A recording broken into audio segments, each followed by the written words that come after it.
Good evening. I'm calling to order tonight's meeting of February 13th, 2023 of the Ramapo Indian Hills Regional High School District Board of Education. Mr. Lamb. The New Jersey Open Public Meetings Law was enacted to ensure the rights of the public to have advance notice of and to attend meetings of public bodies at which any business affecting their interest is discussed or acted upon. In accordance with the provisions of this Act, the Business Administrator Board Secretary has caused notice of this meeting to be published by having the date, time, and place thereof posted in accordance with NJSA 10:4-8B and guidance from the New Jersey Department of Community Affairs, Division of Local Government Services. In addition, please be aware that the employees of this school district retain the right of privacy and shall retain all rights regarding defamation and slander according to the laws of New Jersey. The board shall not be held liable for comments made by members of the public, and in order to protect the privacy rights of employees in the district, the board shall not respond to statements made by the public of or about district employees. Can you all stand for the Pledge of Allegiance? I pledge allegiance to the flag of the United States of America, to the republic for which it stands, one nation, under God, indivisible, with liberty and justice for all.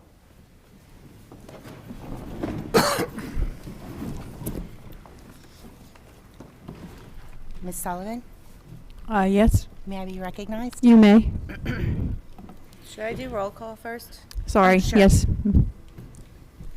Mr. Bogdansky, Here. Mr. DeLate, Here. Ms. Emilo, Here. Ms. King, Here. Ms. Koulikortis, Here. Dr. Lorenz, Here. Ms. Mariani, Here. Ms. Anch, Here. Ms. Sullivan. Here. Sorry. Thank you. I'd like to make a motion to amend policy Is that better? Okay. I'd like to make a motion to amend policy number 0164. I'm asking the board to approve this change on a one read only, which is tonight. I'm proposing the following changes. Number 1, in agenda. The agenda shall be delivered to each board member no later than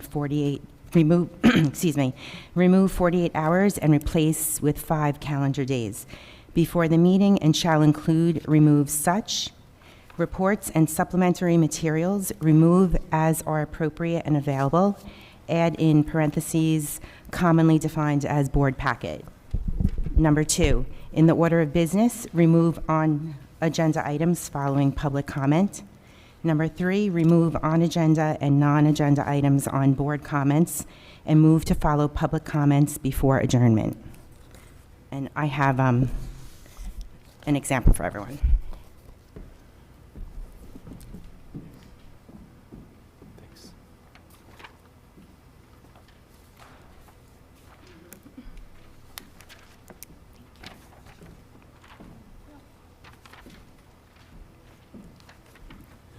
Too many wires, tripping hazard.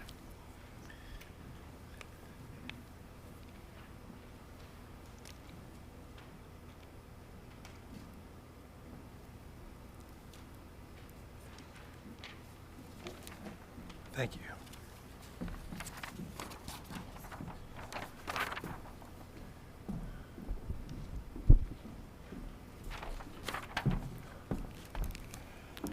All right, Member Mariani has made a motion. Do I have a second on this Second. motion? Ms. Second. Anch? Discussion? Is this because the last time you did it on the 5th, it was incorrect? I'm sorry, what was that? Is this because on January 5th and then on the subsequent meeting, you took no action and it reverted back? Yes. Is that why you're doing this? Did you consult with the superintendent before you did this? Can you direct your questions to the chair? Did you consult with the superintendent before you did this? Superintendent was aware that there was a desire to have both comment periods reflect That agenda wasn't my question, and, Julie. I'm sorry, could you let me finish? That wasn't my question. I'm going to answer the question. If it was wrong, then you can redirect me to another question. Okay. Superintendent's aware that the board wishes to have public comments to include agenda and non-agenda items. What about the 5 days? Did you tell the superintendent that you were going to change a policy on first read, which is mandated by our policy? That is my question. Did you tell the superintendent that you were going to come in here today and again walk in changes to policy on first read? I already answered the question. No, that Are was there not any an other answer. comments or questions? Okay, that was not an answer to my question, so I'd like it on the record. And I like it on the record that I did answer her question. Any other comments, questions? Yes, Ms. Colacottis. I guess, I feel like this is deja vu. We're gonna walk in motions again. I mean, why are we walking in motions? Why can't we just put this on the agenda and discuss it as a board? You know, this is a board of 9, the last time I looked. Walking in motions is not cool. I mean, you're blindsiding the board again. We're supposed to work together and be transparent, but now we're walking in an agenda again, another motion. I'm not gonna read this now. Why couldn't we do this before? Were you aware of this, Dr. Dionisio? Would you like to answer?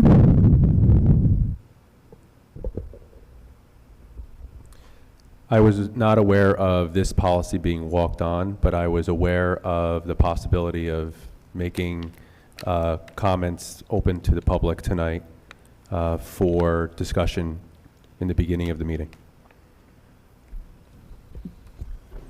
Ms. Sullivan, can I be recognized?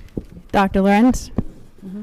So at the January 5th meeting, I asked Dr. Dionisio if this would be onerous, the 5 days. And his response was yes, and he explained why. And now we're having the exact same conversation with time to ponder, and we're still doing this to him. It's unbelievable. Any other comments or questions? Roll call, Angela. Excuse me, Ms. Demetrio, I'm sorry. It's okay. Mr. Bogdansky? Yes. Mr. DeLate? No. Ms. Emilo? Yes. Ms. King? No, again. Ms. Colacordis? No. Dr. Lorenz? No. Ms. Mariani? Yes. Ms. Anch? Yes. Ms. Sullivan? Yes, motion passes. At this time, I'd like to ask for a motion to open up to public comment. So moved. Do I have a second? Second. Ms. Demetrio? Bogdansky? Yes. Mr. DeLate? Yes. Ms. Emilo? Yes. Ms. King, Yes. Ms. Colacortis, Yes. Dr. Lorenz, Yes. Ms. Mariani, Yes. Ms. Anch, Yes. Ms. Sullivan. Yes. All right, if you wish to speak, please approach the podium, say your name, town. Your comments are limited to 3 minutes. Feel free to come up and address the board.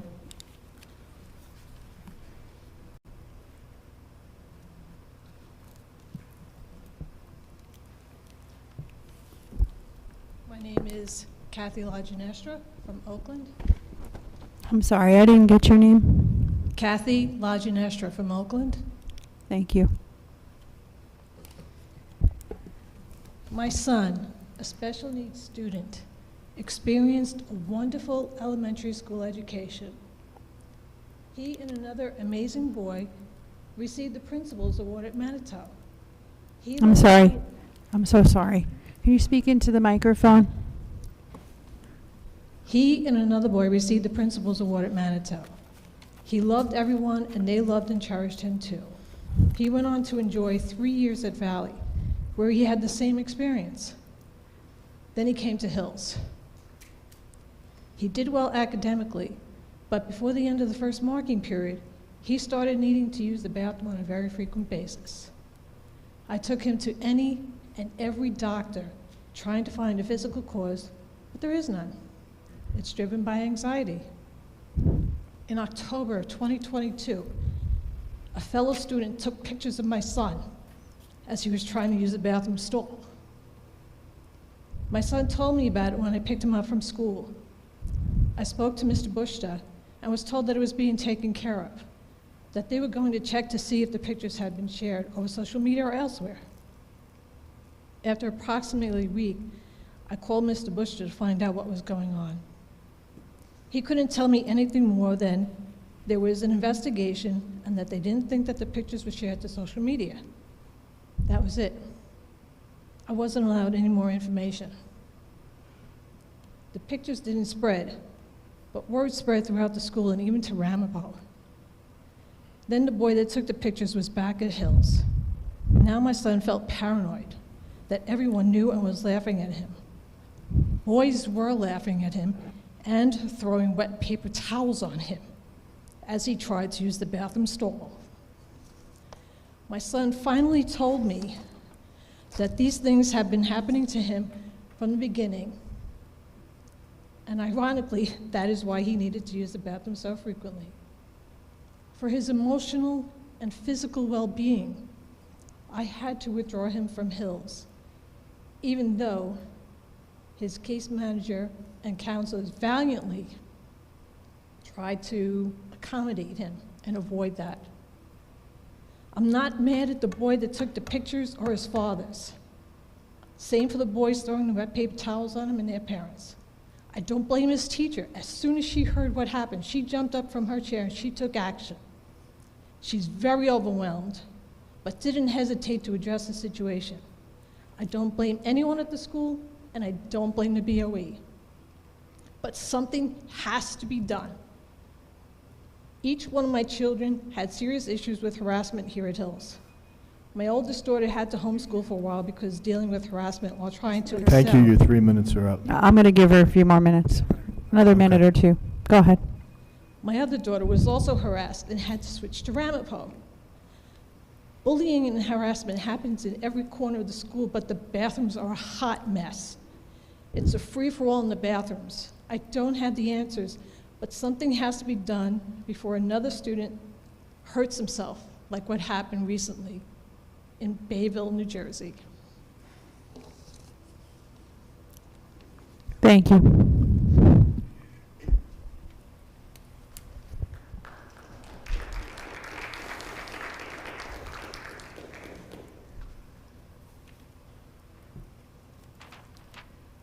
Margaret Bennett, Franklin Lakes. Wow, that was incredibly sad story, and I heard many stories like that. And maybe this board wants to think about that the next time they vote no on Hibbs.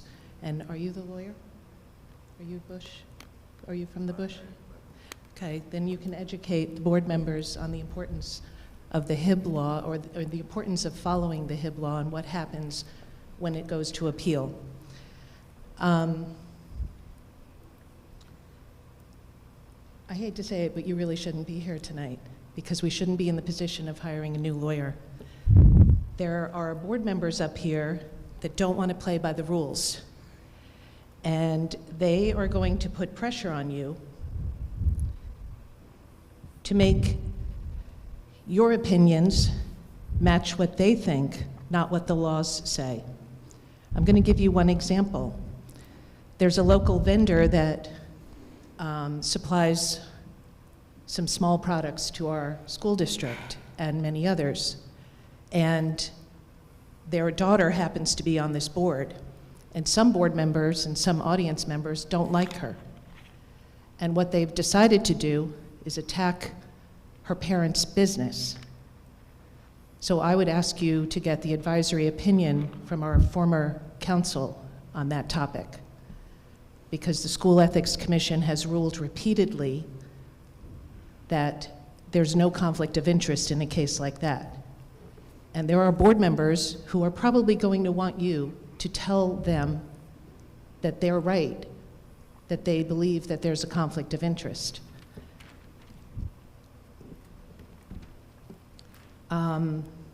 There are people on this board that are probably going to ask you to remove things from curriculum. It's okay if we do that, right? They're going to want you to tell them, yes, you can remove DEI from curriculum, you can remove LGBT, you can remove any mention of transgender. But you can't tell them that, even though they're hiring you.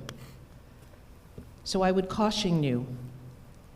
And they're also going to say to you, there's going to be moments when they don't like what the superintendent tells them.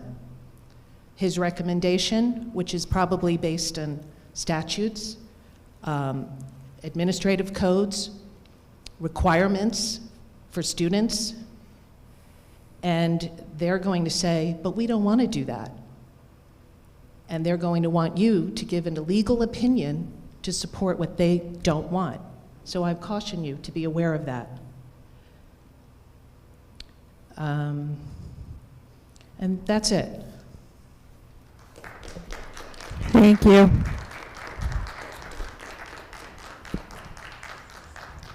Hi, my name is Karen Nash.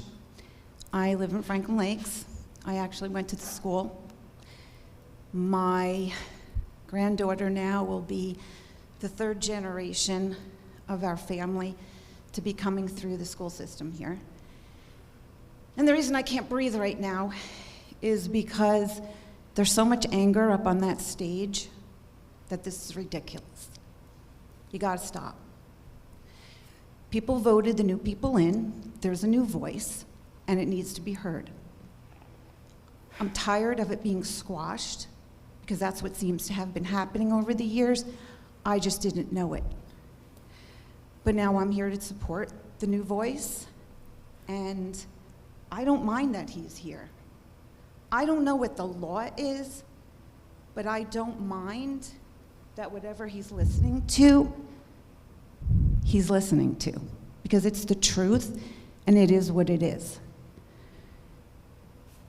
I think there's 18 of us in my family, Franklin Lakes, Wyckoff, and Oakland, that have come through the school system.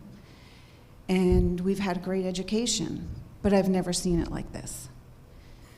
So the fact that the new group is here to have a voice and that they were voted in must mean other people would like to hear their voice.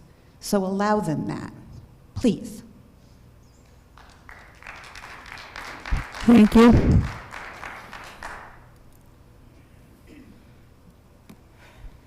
May Bogdansky, Wyckoff. I want to echo what this young lady said right now, and I want to apologize to you because I think he's an expert, he's an attorney, and Miss Bennett is not, so I think she kind of insulted your intelligence. In regard to her statement about Miss Uden, I believe, because it is public knowledge, I just want to read something from the New Jersey Government Education/Ethics website. If anybody needs the link, I'll provide that. No school official or member of his immediate family shall have an interest in a business organization or engage in any business, transaction, or professional activity which is in substantial conflict with the proper discharge of duties in the public interest. No school official shall act in his official capacity in any matter where he, a member of his immediate family, or a business organization in which he has an interest, has a direct or indirect financial involvement that might reasonably be expected to impair his objectivity or independence of judgment. No school official shall act in his official capacity in any matter where he or a member of his immediate family has a personal involvement that is or creates some benefit to the school official or member of his immediate family. Thank you. Thank you.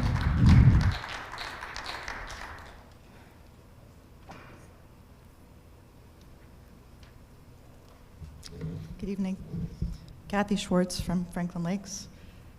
With regards to hiring of a new legal counsel, congratulations to the Bush Group on winning a contract with our district based on a single interview, from what I understand, with what would have had to have been a minority of the board, so let's say 4 board members. I noticed that the resolution for the contract does not have any upper limit on spending, even though 5 board members voted to get new counsel due to their fiscal concerns. I find that concerning and hypocritical. I'm sure the Bush Group is aware of what large shoes they have to fill in replacing Fogarty and Hara. If you listen to the January 5th reorg meeting of this board, and I recommend that you do, you know that 5 board members walked in a motion to terminate our prior attorney without notifying the superintendent, the other 4 board members, or the public of their intent to do so. On the same night, the same 5 board members changed a board policy to remove the superintendent's access to legal counsel and put the president of the board in charge of deciding what legal advice was needed, inserting her into the day-to-day operations of the district. As you can probably see, their actions were in violation of the school board code of ethics.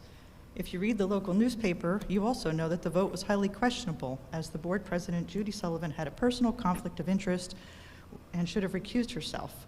Their actions also left our district without counsel to work on new business until tonight. So this is the board you will now represent. As you go into executive session with the board, one additional item I'd like you to be aware of. The board overturned 2 out of 5 of the HIB recommendations of the superintendent so far this year. I'm obviously not privy to the details of the cases or the discussions that took place in executive session, but I am extremely concerned about the board overturning the work of the administration when it comes to investigating and recommending a course of action on HIB cases. I'm sure you're all aware that a 14-year-old girl in New Jersey committed suicide this week due to bullying that she endured in her high school and an alleged lack of action by the school administration. It has me tremendously concerned to think that the members of this Board of Education think they know better than the educators tasked with investigating these cases. I ask that as our new counsel, you counsel this board about the legal risks and ramifications to our district of overturning HIB cases. And I respectfully ask that as a board, you consider the possible ramifications your actions have on the lives of the victims in these cases. Finally, with respect to the board attendance policy on the agenda for a second reading tonight, I stated my concerns and disagreement with board members' remote attendance at meetings at the last meeting, particularly with respect to remote participation in executive session. I ask that you table the second reading of this policy tonight until your new legal counsel has had a chance to opine on the liability and risk to the district of this policy. Thank you.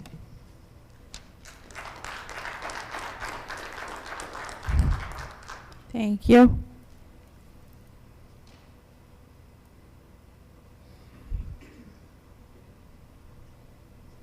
Sorry, one more thing. May Bogdansky, Wyckoff.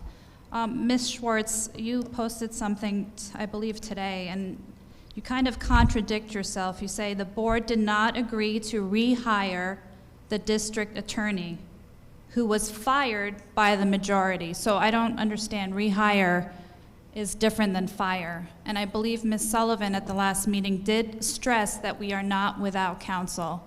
So please stop spreading misinformation. Thank you.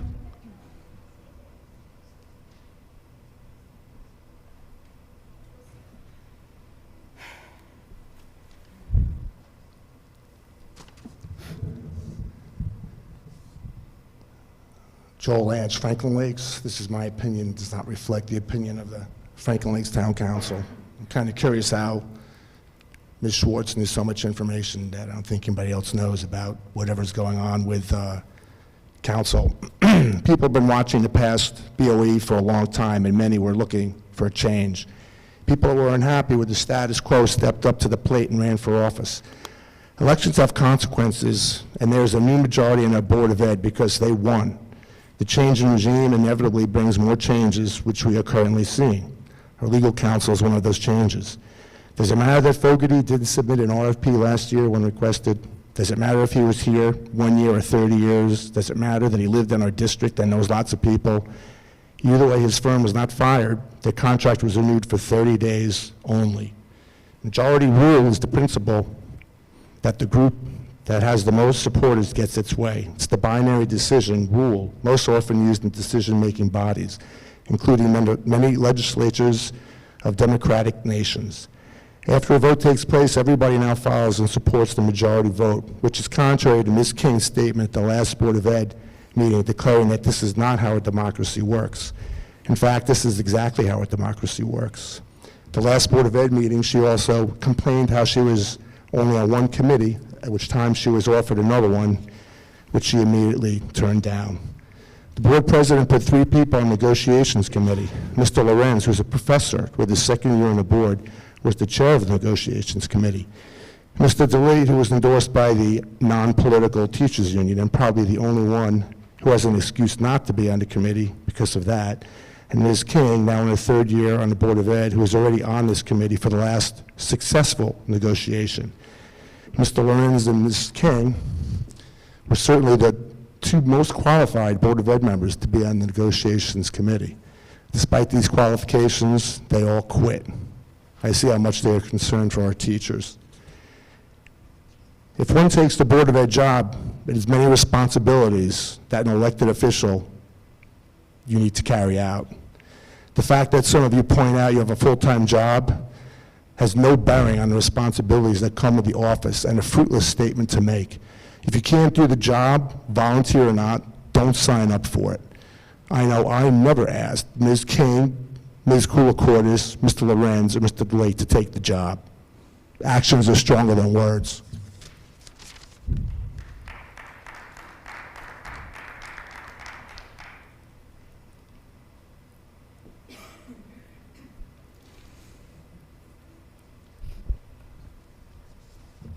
Good evening. My name is Joseph Kewins, Oakland.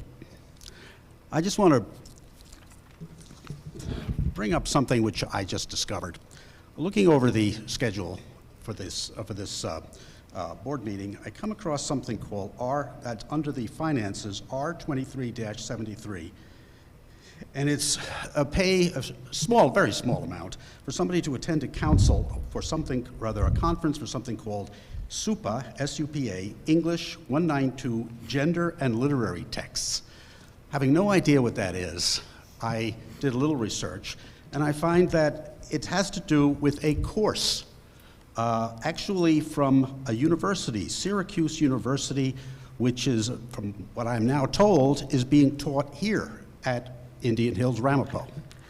And I got a hold of the prospectus for the course, which was published by Syracuse University, and I was rather shocked.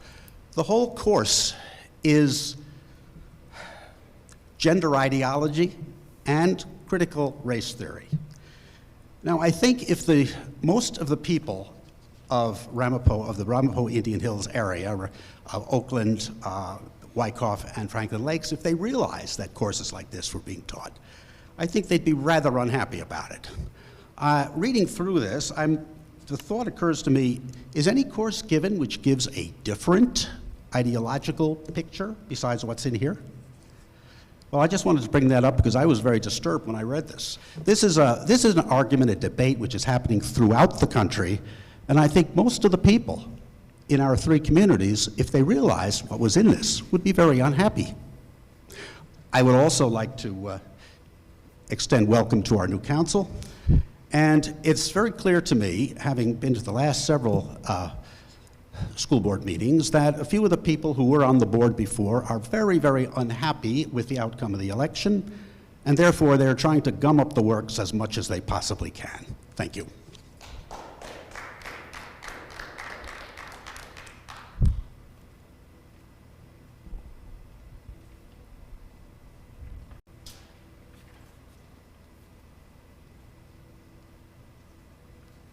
Hi, Cynthia Phillips from Wyckoff.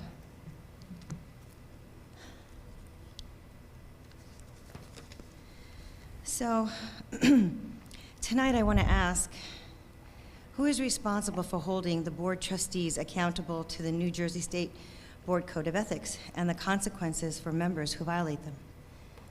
As you have witnessed, constituents routinely raise possible code of ethics at Board of Ed meetings. I think they generally are emotional outcries from public members looking to the board to self-regulate. As a constituent, I'm aware that the right to file a complaint with the Ethics Commission and then await the outcome is an option that all community members have. Still, I also know that this action financially burdens the district and its taxpayers. I also think filing a complaint must be the last resort, since the district money is much better spent on our students, which is something I hope we can all agree. Therefore, I welcome any insight as to the board if they can create an internal process or mechanism that would review concerning incidents raised by the public that challenge if the board trustee is withholding their oath of office and the code of conduct mandated by the state of New Jersey. For example, I know that Code of Ethics Commission offers advisory opinions. That might be another option the board may want to explore. And sharing those options publicly may satisfy concerns to the community and avoid a formal complaint submission. Recently, there were some important incidents presented to the board by our constituents. On January 30th, 2 constituents presented 2 instances regarding a trustee that I believe meets a standard violating of the Code of Ethics. In one instance, the trustee posted on social media without the necessary disclaimer, and the content was highly disparaging to both the board and to Dr. Dionisio. In the second instance, the trustee questioned the board about why they didn't support teachers not being paid a stipend, and later that same trustee called the president a liar. This unfortunate exchange ensued in the public, and the agenda item was actually for 2 school administrators, not teachers, which was clearly evident in the agenda she was reading. This resulted in a lot of confusion and angst to the Flow community, resulting in a loss of public trust. Additionally, 2 trustees spoke to the press on January 30th after that meeting, which violates District Policy 9400. In that policy, it says in part, the superintendent and the board president are the media contacts for the district-wide information, public relations, and/or issues of major district interests and concerns. All staff shall refer questions from the media to these items to the superintendent. Board members shall refer questions from the media on these items to either superintendent or board president. Marcia Stoltz published this article, which included quotes from 2 trustees. Those quotes were published to NJ.com, the suburban newspaper. Thank you. The 3 minutes is up. Thank you very much.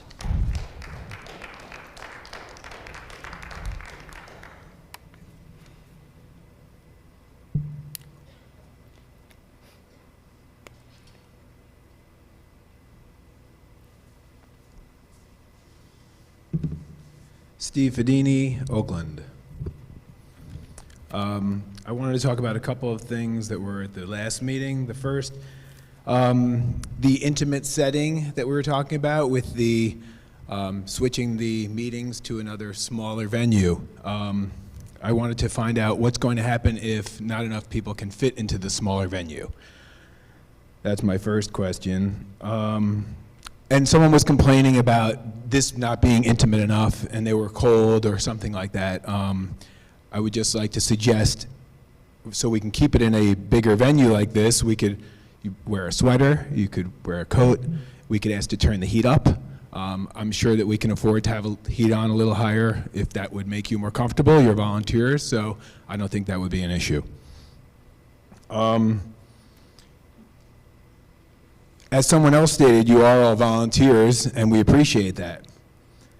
But with that, there is also a responsibility to attend meetings and not to just Zoom into meetings. if you can't make a meeting or you can't hold up to your part of the bargain, which is you're going to be a volunteer, elected volunteer, and you're going to speak for us, you should also be present at the meetings. I prefer not to come to these meetings, to be honest with you. I like to put my trust in the board. I've been an educator for over 20 years, and I've never witnessed anything like this board.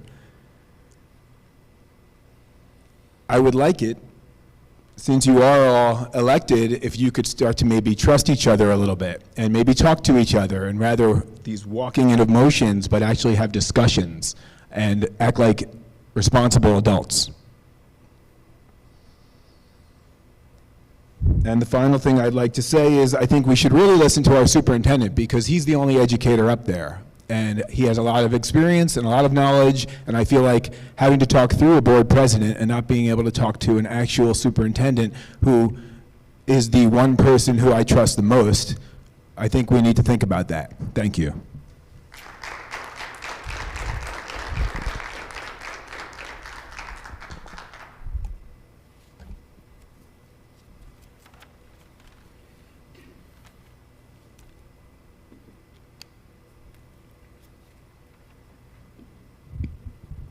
Good evening.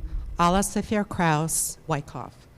I'd like to follow up on one of the previous speakers' point about the class SUPA English 102. I wanted to clarify something.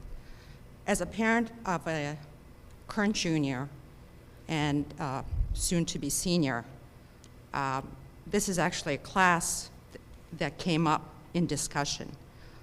For example, my daughter, as are many students who have taken English honors for several years, we're looking at potential classes to take in English in their senior year.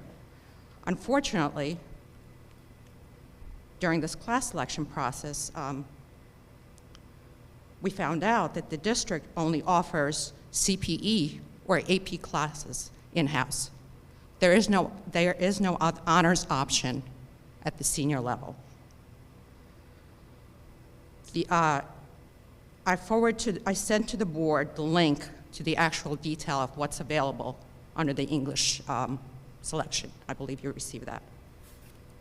In other words, their only option, her and anyone else interested, is a dual enrollment class. That's what this is.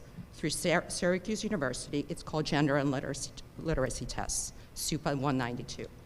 The gist of the topic is that the course foregrounds readers' interpretive practices, i.e. how we read and make meaning in text, particularly if we interpret them using the premise that gender is a social construct and so on and so forth. Unlike other classes offered by the district directly, I couldn't find a syllabus or details that really detailed what the class discusses or what texts are read. The topic, at best, is fairly controversial and should not be offered as the only honors option to our seniors, especially at an additional cost to each student. The class is well beyond the current state requirements, and given the depth and variety of English literature and topics available, I truly don't understand why our district chose to focus on this class and to offer this class and only this class as an honors level course to our students. I respectfully request that the district provides other options for students who choose to take an honors level class, because right now, as seniors, they don't have any other options. Thank you.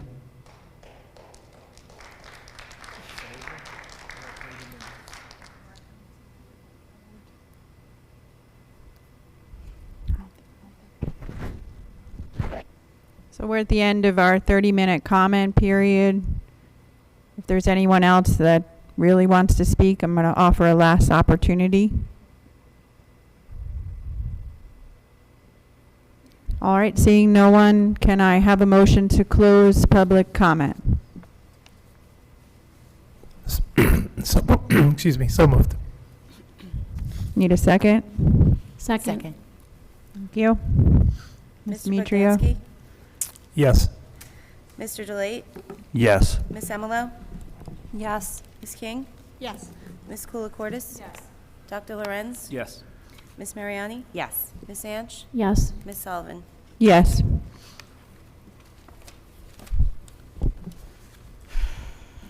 All right, I'm just going to respond to two of the comments, or questions rather, that were given by audience members. The board president does run the meeting under Robert's Rules of Order.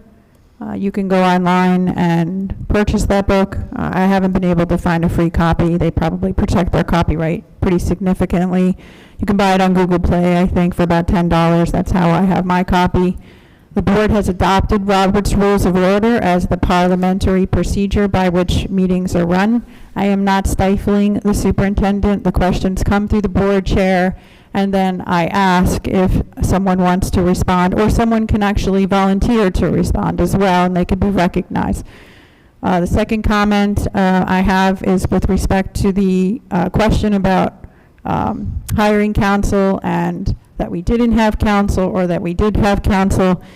At the last meeting, I did say that could we please stop the narrative that we do not have counsel. We have had counsel continuously up and through today's date.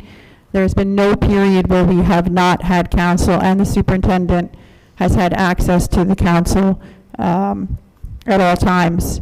And I wish this narrative would stop, because it causes the district to have harm, and it causes our superintendent to have harm with respect to his reputation in the community as well. We did go through the process for selecting a new council. The chair of the ad hoc committee will report later as to what that process was and how thorough it was, and what the steps were that the board took. The board has an obligation to move expeditiously to get new counsel under this circumstance, and I'm certain that no member of the community or this board would want us to have any period where we do not have counsel. I don't know if Dr. Dionisio wants to respond to any other questions that were posed. Yes, he does. Thank you.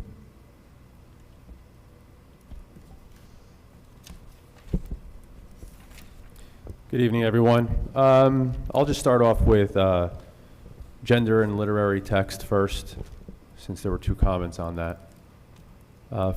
First, it is not the only honors class that's offered in senior year.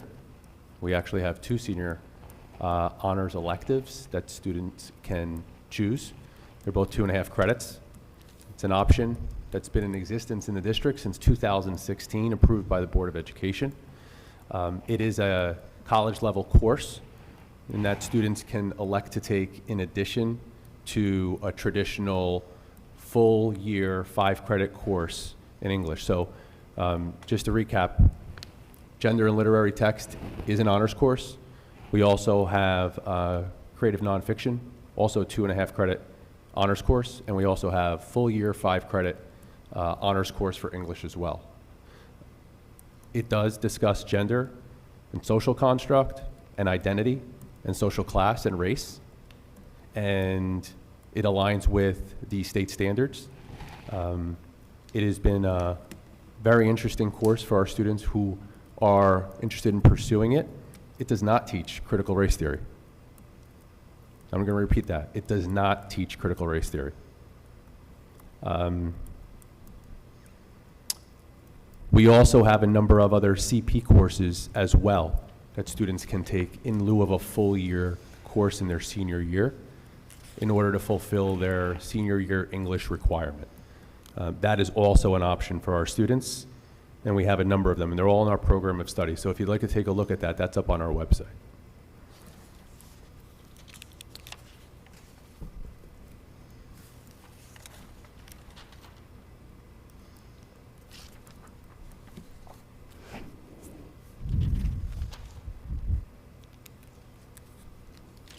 I think that's all I have, Ms. Sullivan.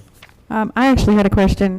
Could that parent get a copy of the actual syllabus by requesting it from our They can contact our curriculum office. director? Correct. Okay, thank Yes. you.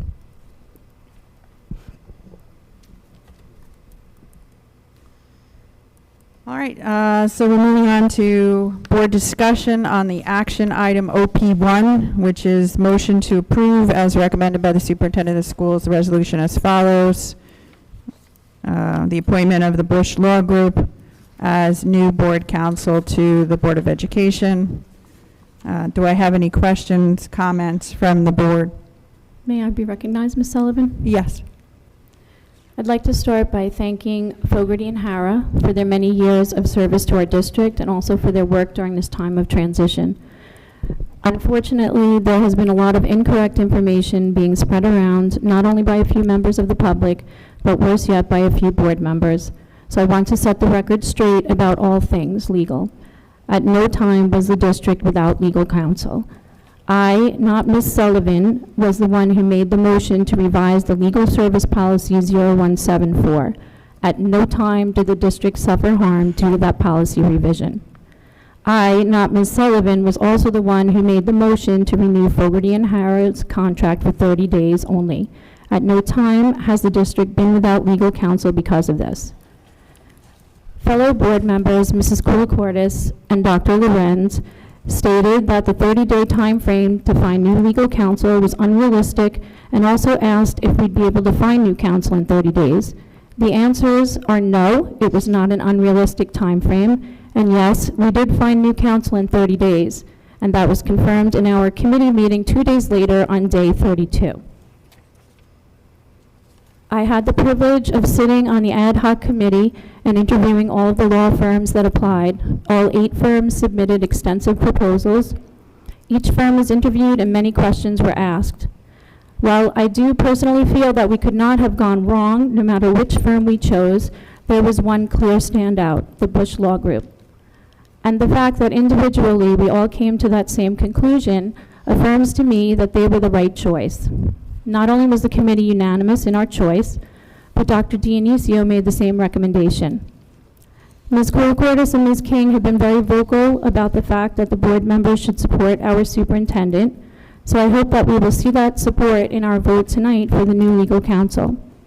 Thank you to all the firms who applied, and a special thanks to Adam Weiss and Jonathan Bush for a great interview. Not only was I impressed with your experience, but your enthusiasm and your passion for what you do was obvious and contagious. Our district would be lucky to work with you. Thank you.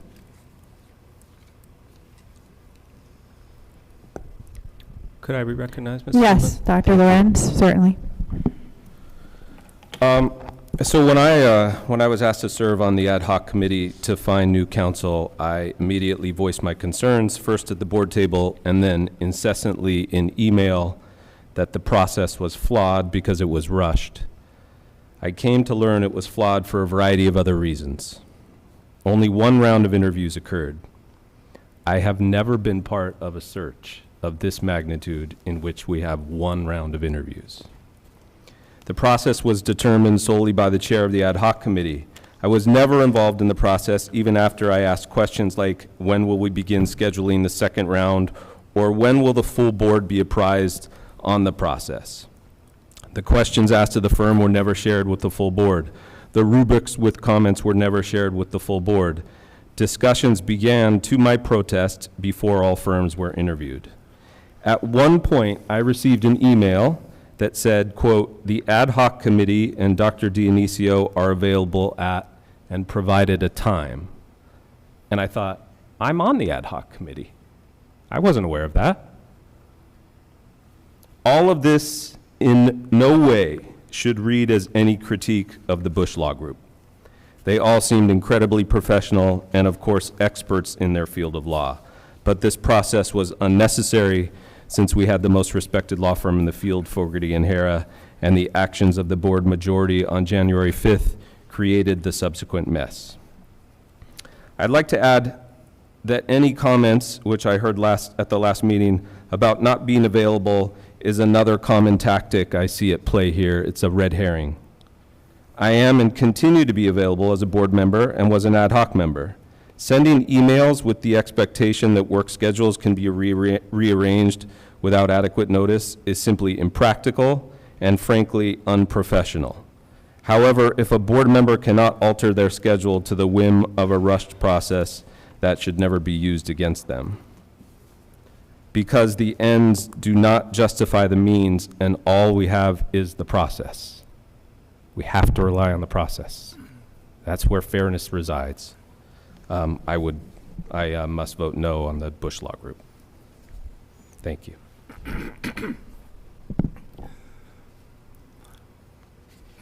Anyone else? Ms. Sullivan, could I be Yes, recognized? Mr. Bogdansky? Yeah, for the record. The reason there was no second round of interviews is because the Bush Law Group was picked unanimously by everyone that was involved in the process, including administration. So there's no reason to have a second round of interviews if everybody agrees that the Bush Law Group is the group or the law firm that's best for us. Ms. Sullivan, may I be recognized? Let me just make sure. Are you done? Thank you. Yes, yes, of course. Ms. Colacurtis? So I, too, was not part of the process. I was on the board when the superintendent was chosen. That was a process that everybody was involved in as a board of 9, not as just an ad hoc committee. I understand that there should have been an ad hoc committee so that you can vet your interested firms and then present it to the entire board. I was not provided any information about any of these firms regarding any interviews, regarding any rubrics until Saturday night at 5:30.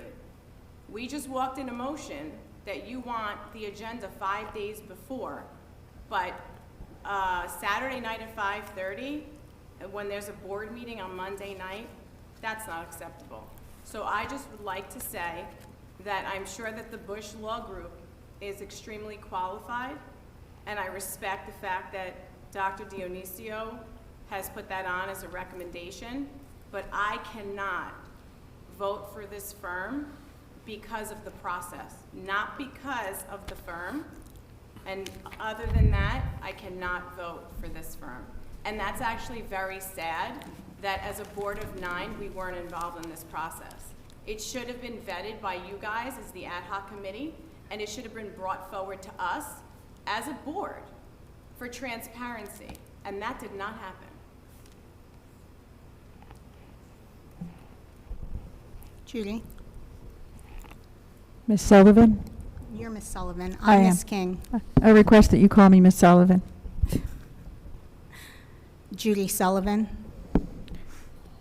Ms. King, if I you have could a call me statement. Ms. I have Sullivan, a s- because I don't want to have any We're kind of we're adults view here. My of name is Vivian. familiarity We for all the know Point of each order. other. Point of order. Decorum, please. I Per am- Robert's rules, I am- decorum, please. Excuse me, don't interrupt me. I'm sorry. I have decorum. Decorum. You can keep saying it, it doesn't Mrs. change King, the meeting. Mrs. King, can I you direct your have comments to decorum. me? Thank you very much. Mrs. King, I'm simply asking that you refer to me as Ms. Sullivan in the future. That's Okay. all. Miss Sullivan. I have a Everyone refers to statement me as Ms. Sullivan. I find it funny.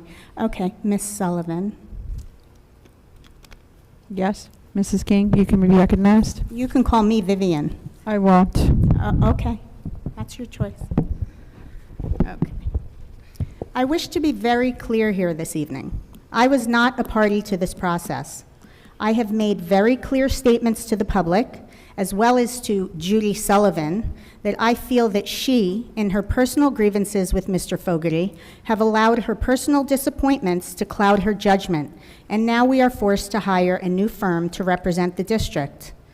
I make no representation that this firm, that has been chosen by the apparent board of 5, is not capable of doing a fine job. However, the process that was used to hire said firm was flawed, taken on in a haphazard fashion, and was quite frankly rushed. Anyone who knows me knows that I do my homework. I ask questions. I check references. I look for recommendations, and I vet my sources. I have asked members of other districts, administrators who have over 20 years in administration in Bergen County, and not one of them has said that this process should take any less than 3 to 6 months. It would appear this committee picked a rabbit out of a hat in a little over a week on just one interview. not sharing any information with the remaining board members until just a little over 48 hours ago, allowing countless email requests, 6 to be exact, for answers to questions to go unanswered, never even showing us the completed rubric. I mean, I never even saw a question that was asked of the attorney until just this morning. Let me say again, I was never part of the process, so how can I, in good conscience, vote yes for a firm I know nothing about? Doesn't that speak to how the Board of Five keeps saying, we are not a rubber stamp of the superintendent? Shouldn't I be given all of the information in a timely manner? Judy Sullivan, a timely manner? So that I can make an informed decision and not just rubber stamp what the superintendent puts forward? I can honestly say I have not been given that opportunity, and I want the public to know that is the only reason I am voting no to the Bush Law Group.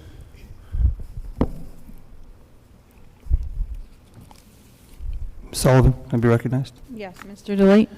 I just want to say, as an opening comment, that I want to be excited about the disappointment, but having zero information makes it really hard for me to make a knowledgeable decision regarding the Bush Law Firm. I'm sure they're a great law firm. I was speaking to a superintendent of another New Jersey high school district over the weekend who said exactly what Ms. King said, that this process should take 3 to 6 months, that the rubric should be shared with all the board members, that the references should be shared with all the board members. You're asking me to vote in a vacuum without any of this information. I've seen the questions, I've seen an empty rubric, but I have not seen one thing that's been filled in. And it's disappointing that the process transpired this way. That's all. Ms. Sullivan, could I be recognized, please? Yes, Mr. Bogdansky. Point of information. I believe it was February 25th where Mr. Lamb shared all the RFQs of the law firms to everybody on the board. So there was information, including all the references that were attached. Also on Friday, I sent out an email regarding the process, the questions, and the sample rubric. I'll be more than happy to share my end results with everybody on the board. I don't want to share anybody else's unless they want to. So I'll be more than happy to share my results. Thank you. Ms. Sullivan? Yes, I just wanted to make a comment with respect to the process and tail on to Mr. Bogdansky's comment. The initial meeting of the ad hoc committee took place on January 11th. An RFQ was published in the newspaper and on the school website on January 12th. That advertisement was shared with the ad hoc committee by Mr. Lamb. Any member of the ad hoc committee is free to talk to any other board member at any time. Dr. Lorenz sits on this committee, so at any time, any board member could have asked for a copy of the RFQ, for any questions about who had supplied, who didn't apply, but notwithstanding that, 8 firms had responded. All the responses were shared with the committee on January 23rd and with the entire board on January 27th. Today is February 13th. I'm not aware, maybe it happened, maybe it didn't happen. I'm not aware if Mr. Bogdansky received any inquiries with respect to any of these applications, any inquiries with respect to the qualifications of these firms, any requests for information about references. I'll let Mr. Bogdansky answer, but I was not made aware that any board member since January 27th raised any objection, concern, comment with respect to the applications. The same number of firms that applied for this RFQ, the same number of firms that applied a year and a half ago when this was actually voted on by the board to go out for new counsel at that time. There are not a lot of firms that do school law in the state of New Jersey. It's a limited area, and you don't have a lot to pick from. That doesn't mean that we had slim pickings. It just means that we got 8 last time. It just seems coincident that we got 8 this time. So I find it a little bit disingenuous that people say they had no information. The entire packet was shared with the entire board. Let me repeat this again, on January 27th. The committee then began its review of the proposals, established an agreed upon methodology for committee members to organize their thoughts and recommendations. every law firm which submitted a proposal was interviewed. The superintendent attended every single interview. The schedule was worked around him as the priority. And I believe Mr. Lamb also attended most of the interviews.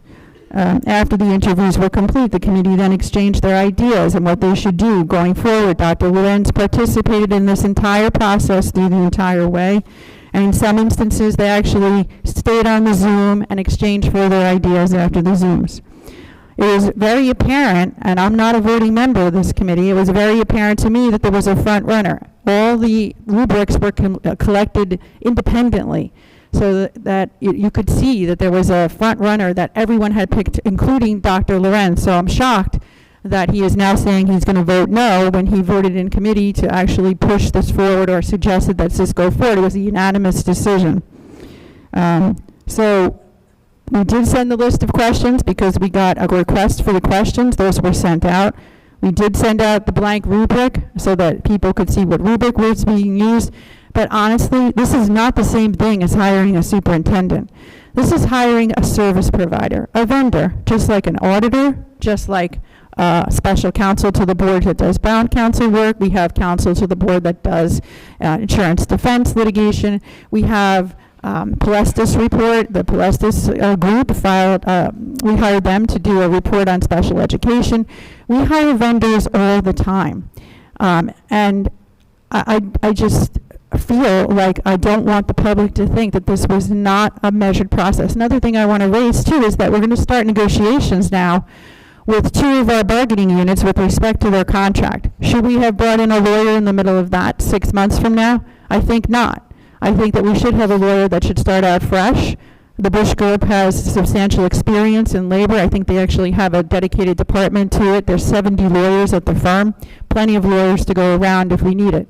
So I reject, and I'm allowed to make comments too, I'm a board member as well, I reject any kind of assumption or attempt to revisit history that somehow this wasn't a deliberate, measured process. It was.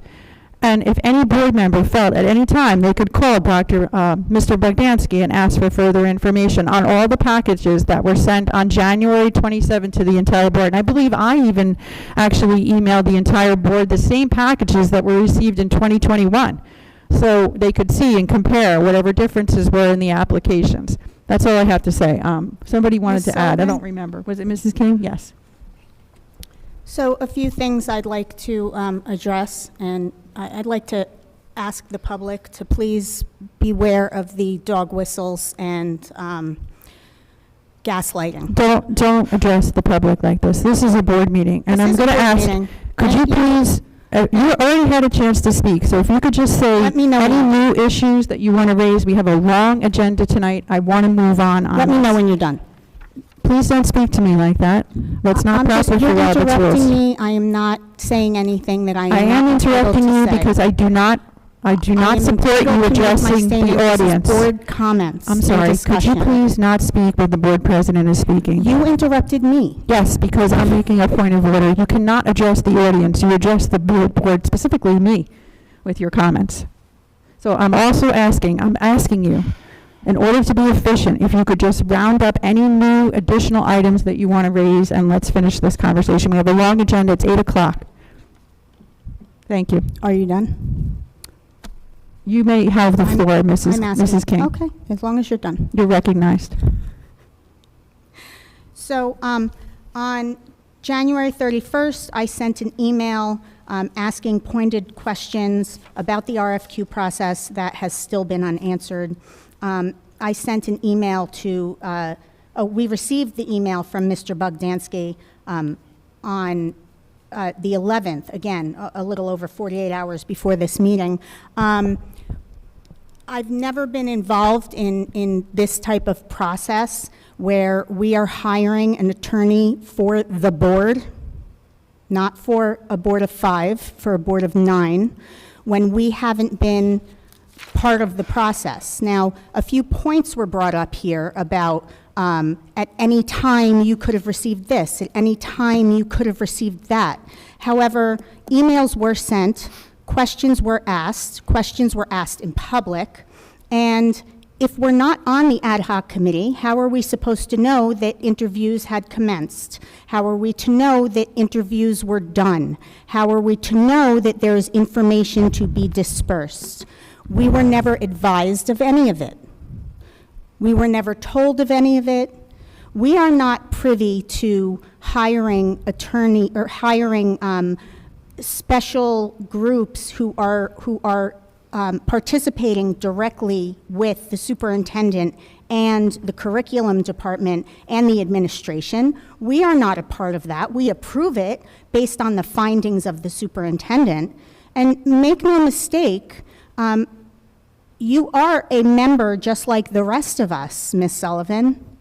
Okay? You run the meeting, yes, I give you that. But you are a member just like the rest of us. You participate just like the rest of us. And I want the tone of your comments, I would appreciate the tone of your comments to be more in light of maybe that being more inclusive of the four of us. There have been many times over the last 2 years. I'm sorry to interrupt you, Mrs. King, but does this have to do with the hiring of counsel? Yes, it does. Because I'm going to ask that you please wrap up your comments, please. It doesn't state in Robert's rules that you're allowed to do that. I have a comment to make. I have been recognized. I have the floor, and I have a right to say my piece. You do, except that we have to run an efficient meeting, and it seems like you're making the same points over and over. No, I'm not making You're saying you weren't included. You don't let me finish, and I'm flabbergasted at why. Please finish, but I'm just asking you to be so efficient. if you stop interrupting me, I can finish. There was only one interruption. This is the second interruption, but that's fine. So, as I was saying, over the last 2 years, we have listened to there being many statements made about how you received information in a not timely fashion, how you received the information on a Saturday, how you didn't have time to look over the information. We received the information on Saturday at 5 o'clock, okay? We all have things to do as well. We are volunteers here. We all have families. We have plans that we need to attend to. Maybe we didn't have time to look at it. I frankly didn't even see Tom's email until this morning when I opened up my email. I didn't look at it all weekend. You know, we had received the packet on Wednesday and I had gone over it during the week. So I'm not sure why there are different rules for different people and why the things that you complained about over the last 2 years all of a sudden don't apply. Thank you. Ms. Sullivan, may I be recognized? Ms. Anch, but I'm just requesting that everybody be expeditious and thorough in their comments. Okay. The process worked the way Ms. Sullivan and Mr. Bodansky said. We are not, we are a committee form of governance. We don't operate as a committee of the whole. Everyone on the board had access to all the proposals from the 8 firms, and they were extensive, 35 to 88 pages. They had that, I believe it was January 25th, like Mr. Bodansky said. And Dr. Lorenz, you were included in the process as much as humanly possible, considering the fact that you tried to stop us every step of the way. So Mr. Bodansky went out of his way to make sure that you were included even when you did not want to be. It's clear that the minority, quote unquote minority on the board, does not want to have a new attorney, okay? At this point, we need to move on. You got the information, the committee made the recommendation, the superintendent, who is the most important person, recommended the Bush Law Group. It's sad that you can't support the superintendent. Thank you. Ms. Mariani. Thank you. Okay, I'll try to be fast, but I have a lot of notes here. First of all, Ms. King. Direct your comments to me. Okay. Ms. King's harangue is tiresome. I'm sure I'm not the only person who feels that way. The subtle giggle and the objection to calling you Ms. Sullivan, I find disrespectful. I was not on the ad hoc committee, but I did do my due diligence. I did look into them. I was very impressed, and with the group as a whole and also individually. Their speaking engagements and their publications are very accomplished. And at this time, I'd like to thank Mr. Bogdansky for his efficient, thorough, and very thoughtful job on this ad hoc committee. And also, I'd like to say, I don't know where this Board of 5 comment is coming from, but I think it's very offensive. Thank you. Ms. Sullivan, I just point of clarification. Okay. I promise I Very can do quickly. it very quickly. Mhm. I wrote it down when you said in some instances, and I just didn't get the full sentence. But I think I just want to make sure that I clarify. You said in some instances the ad hoc committee met and discussed the applicants. Again, I can't remember the exact phrasing. I just want the record to show I did not have that discussion until all 8 of the applicants were presented. That's an important distinction. I think there was just a moment or two where maybe one of the interviews or 2 of the interviews where everybody stayed on the Zoom and just decided what they were going to do next. I don't remember if you were there or not, but it wasn't an extensive. I was there. There were more extensive substantive conversations, but I wasn't going to participate in them, and I just want the record to show that. So the record to show that in some instances it did occur or did not occur? I'm not sure. Well, it did occur. Right. And you're saying that there's an objection to that. Is that what you're saying? Okay. Yeah, That's fine. I just thought the way it was phrased was that I was That's a fine. participant. No, it was Yeah. just the fact that those things occurred. That's all I was saying. No problem. Yes, could you just be really I'll quick? make it quick. I just want to say that I don't hire people based on what I see on an application or on a resume.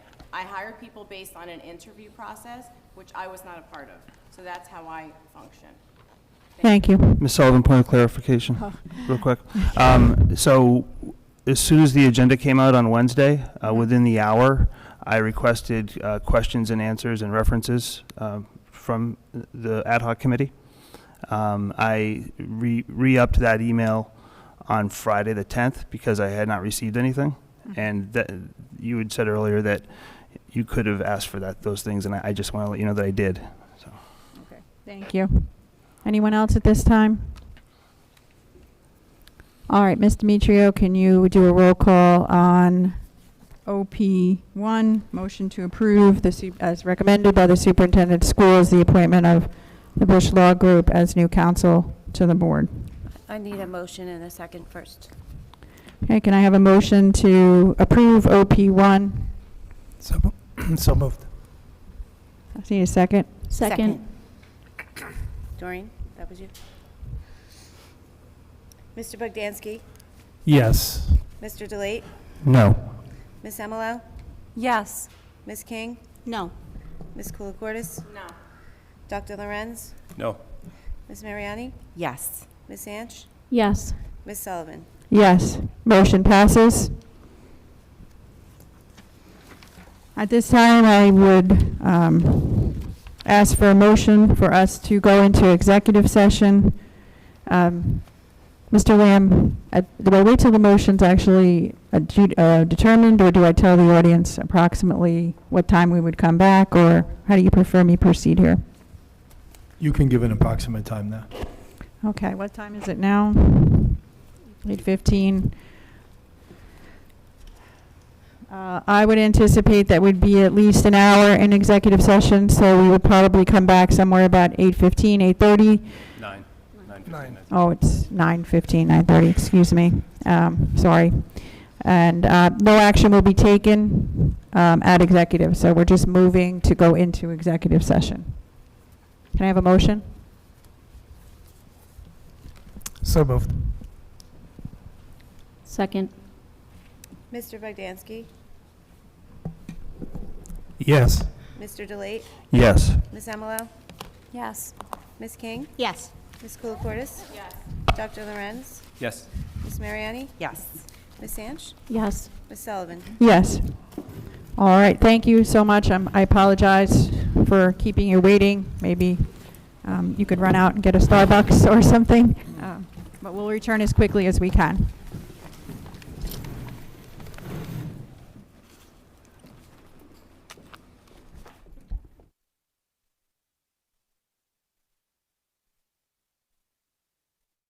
Yes.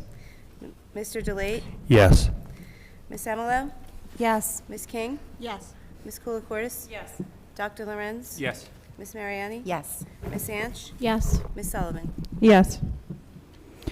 So Board, I need to discuss with you a slight reordering of the agenda. In order to accommodate Mr. Lee's schedule, he has to travel a great distance, requesting that we do the student board representative reports first, and then we will go directly to Mr. Lee's presentation, and then we'll do the audit presentation, and then the other reports, the superintendent's reports, the business administrator's report, and board committee reports.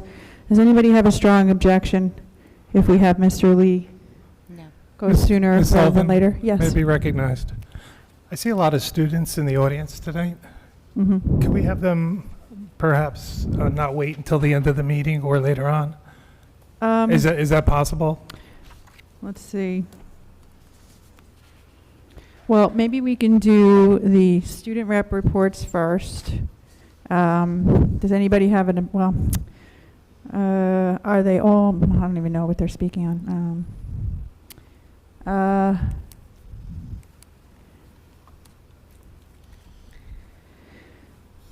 I don't know. I know Mr. Lee has to travel a great distance, so maybe we can just do his report first, and then we can just reopen for public comment at that point, and we can discuss with the board if anybody has an objection at that time. Yeah, I was just going to make a motion, Ms. Sullivan. Yes. To that extent, maybe we could, I'd like to make a motion for an additional public comment after Mr. Lee's. Yeah, I think that's what we're going to do. Okay. Yeah. Is that okay with everyone? Yes. Okay, so we're going to do the student board rep reports first.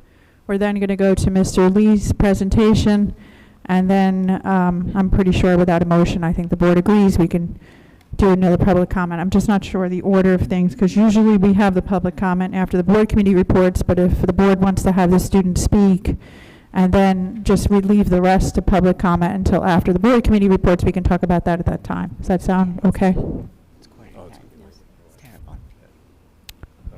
Okay. So, having said that, which one of you would like to go first? Thank you so much for coming. Looking forward to hearing your updates. Hi, I'm Sophia. I'm from Ramapo. I hope everyone had a great weekend. I'm going to start off with sports. Our cheerleading team hosted the Raider Rumble last weekend, and it was a big success.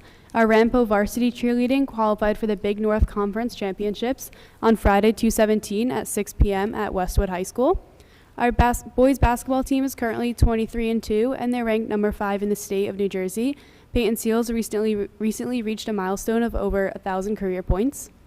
Our girls basketball team honored their seniors versus Paramus, and they're currently 15-7 and are at Montville on Monday at 7 p.m. Girls basketball also hosted Raider Night. We invited the Flow area travel and rec basketball players to attend the game. It was a great turnout, and the Raider Cat and Elmo were a big hit with the kids. Our bowling team, Ramapo boys bowling team, is 7-6, and the girls team is 4-6. They both recently had big wins against Paramus and Hackensack, respectively.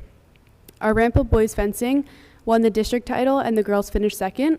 They will both advance to the team Sweet 16 of the NJSIAA tournament. Our Ramapo winter track competed in the state sectionals at the Bennett Center in Toms River this past weekend.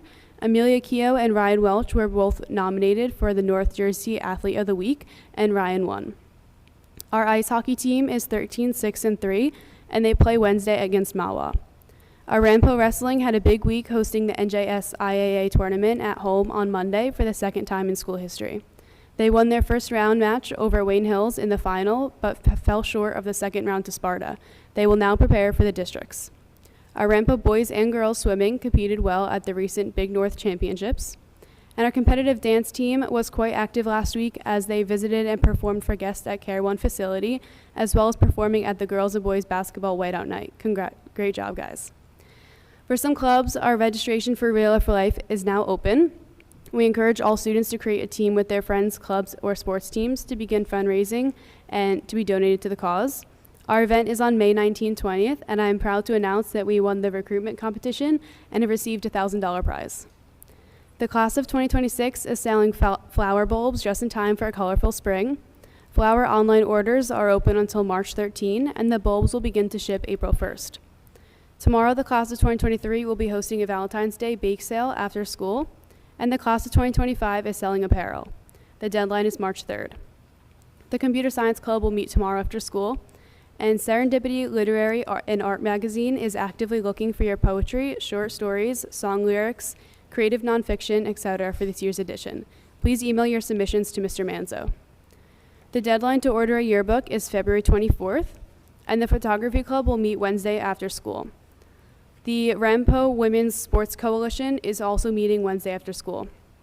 The Flow Orchestra was February 2nd at Hills.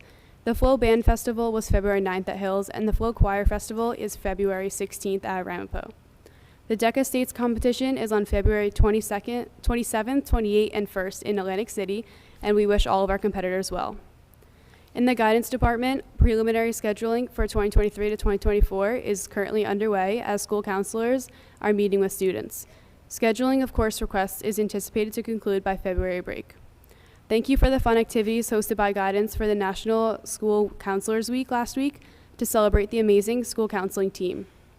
This week we'll be exploring mental health resources with the speaker series to help promote self-care and building confidence. Wednesday in the Media Center during lunch periods, the Bergen County Division of Mental Health will be providing resources and cool giveaways. There will be Valentine's Day cookie decorating tomorrow in the library during lunch periods, and there will also be a mental health speaker series on managing anxiety and distress on Thursday, February 16th, and one on how to practice self-care on February 17th. The Bergen County Commission on the Status of Women is seeking junior commissioners. This leadership opportunity is open to 11th grade female students. Please review the application and speak with your respective school counselor. February is Career and Technical Education Month. Guidance will organize and host a fair of various trade schools and programs on February 28th. The Bergen County Directors of Guidance will be hosting a college fair on March 15th at Ramapo College. College representatives from approximately 200 two-year and four-year colleges, nursing schools, business schools, and trade schools will participate in this event. Students must register in advance using the link on Schoology. Seniors, the Guidance Department will be sending mid-year grades now that the second marking period has concluded. If you do not want your mid-year grades sent to colleges, please complete the Class of 2023 Withholding Mid-Year Grades Google form. Schools will be closed next week for a winter recess. This break is a wellness break, so enjoy this opportunity to recharge. Student government hosted a mascot week where we introduced our newly made mascot. Poe made surprise appearances at various sporting events and even at our senior superlative assembly. Thank you once again to the boosters for our new mascot. We are also starting to plan Pochella and our spring pep rally. Thank you for listening. Have a great night. Thank you so much. Hello, I hope everyone's doing well. I'm Kinjal, the Indian Hills Board of Ed Rep. I'll also start with sports. So for track, the boys and girls 4x8 teams both became national qualifiers after their meet at Ocean Breeze last week. We also had multiple individual runners and teams finish in the top 10 of the state sectional tournament. The girls basketball team looks to finish up their season this week. They have senior night tonight as they play against Brighamfield and Parsippany on Wednesday at 4:15. The boys basketball team had a 4-0 week last week that placed them in the 5th place in their group rankings, so they are looking forward to a home state game on February 21st against Lakeland. Today they play at Emerson and home against Bergen Tech tomorrow. The cheer team will be performing a showcase on Thursday for the student body. The final week of the winter regular season is this week for bowling. Boys bowling finished state sectional tournament and finished 3rd and qualified for the state finals. Jake Willis finished 3rd in our section and will be competing for the individual state title as well. The girls team competes in the NJSIAA state sectional tournament this Saturday at Boulder City in Hackensack. The swim season has come to an end. The girls swim team fell short against Oldham in the first round of the NJSIAA tournament. Sophomore Katie Lawrence will be competing in the NJSIAA Swim Meet of Champions. Both the girls and boys fencing teams competed hard all season. Senior Jacqueline Katora will be competing in the girls fencing district tournament as an individual fencer. Regular season ended this past weekend. Tristan Villestro and Brady Dransfield will wrestle at the district tournament this weekend. Ice hockey ended its season with an overtime loss to Paramus Catholic in the play-in game for the Bergen County Silver Cup. So there is a lot going on in guidance. There is a learning differences virtual college fair in Thursday, February 23rd. This virtual event will discuss post-secondary options, differences between high school and college, and how to accommodate in college. On Wednesday of last week, the guidance department hosted a trade fair for students during lunch periods. February is Career and Technical Education Month, which highlights the programs and technical schools available for students to pursue following high school. The guidance office is continuing to meet with students this month to input their course requests for the 2023-2024 school year. On Monday, February 27th, the Swell Club, the guidance department, and the girls lacrosse team will host Glow Yoga in the upper gym at 7 p.m. For student government, the class of 2024 is hosting a movie night at Hawthorne Theater on February 16th. Student Council has a Spirit Week this week. Indian Hills is bringing back the annual Mr. Indian Hills competition. Students must fill out a Google form posted on Schoology by the 28th, and the competition is on March 21st. The winner will receive free tickets to prom. For Interact, their annual rose sale was a tremendous success. Interact sold over 400 roses, which will be distributed on Valentine's Day. Thank you to everyone that supported this fundraiser. Proceeds benefit the Interact Rotary Packages of Hope. Interact will be delivering 225 Valentine's cards to Oakland Care Center, Ridgecrest Senior Housing, and the Paramus Veterans Home on Valentine's Day.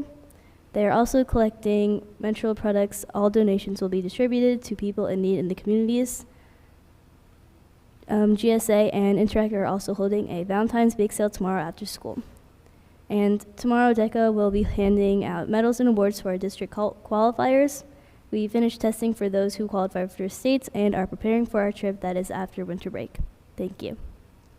Thank you very much. Those were excellent reports. As always, if you want to leave and go home to do homework or go to sleep, you're welcome to at any time. So thank you. All right, so are we going downstairs for the presentation? We are. Okay.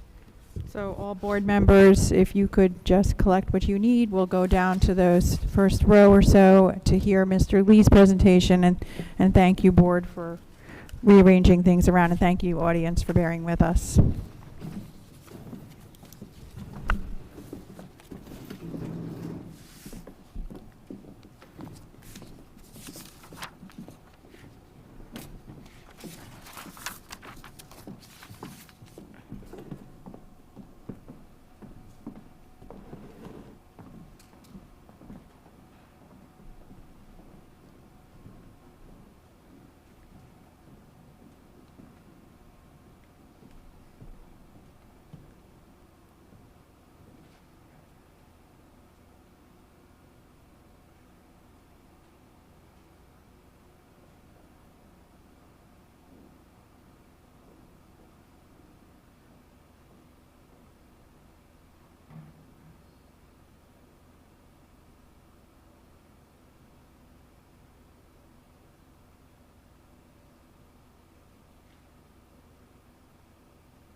Good evening. Sorry about the technical setup there.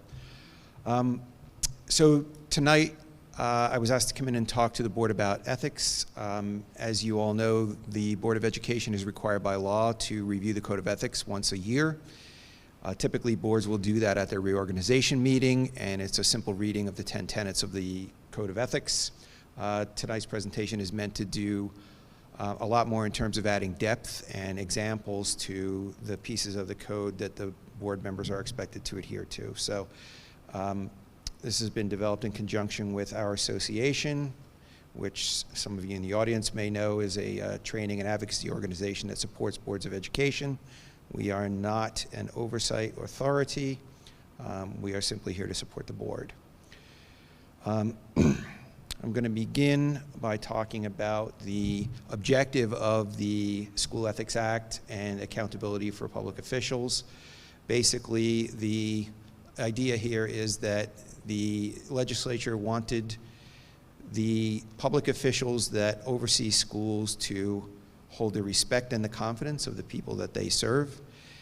And they also are providing guidance to have board members avoid conduct that is in violation of the public trust or which creates a justifiable impression that the public trust is being violated.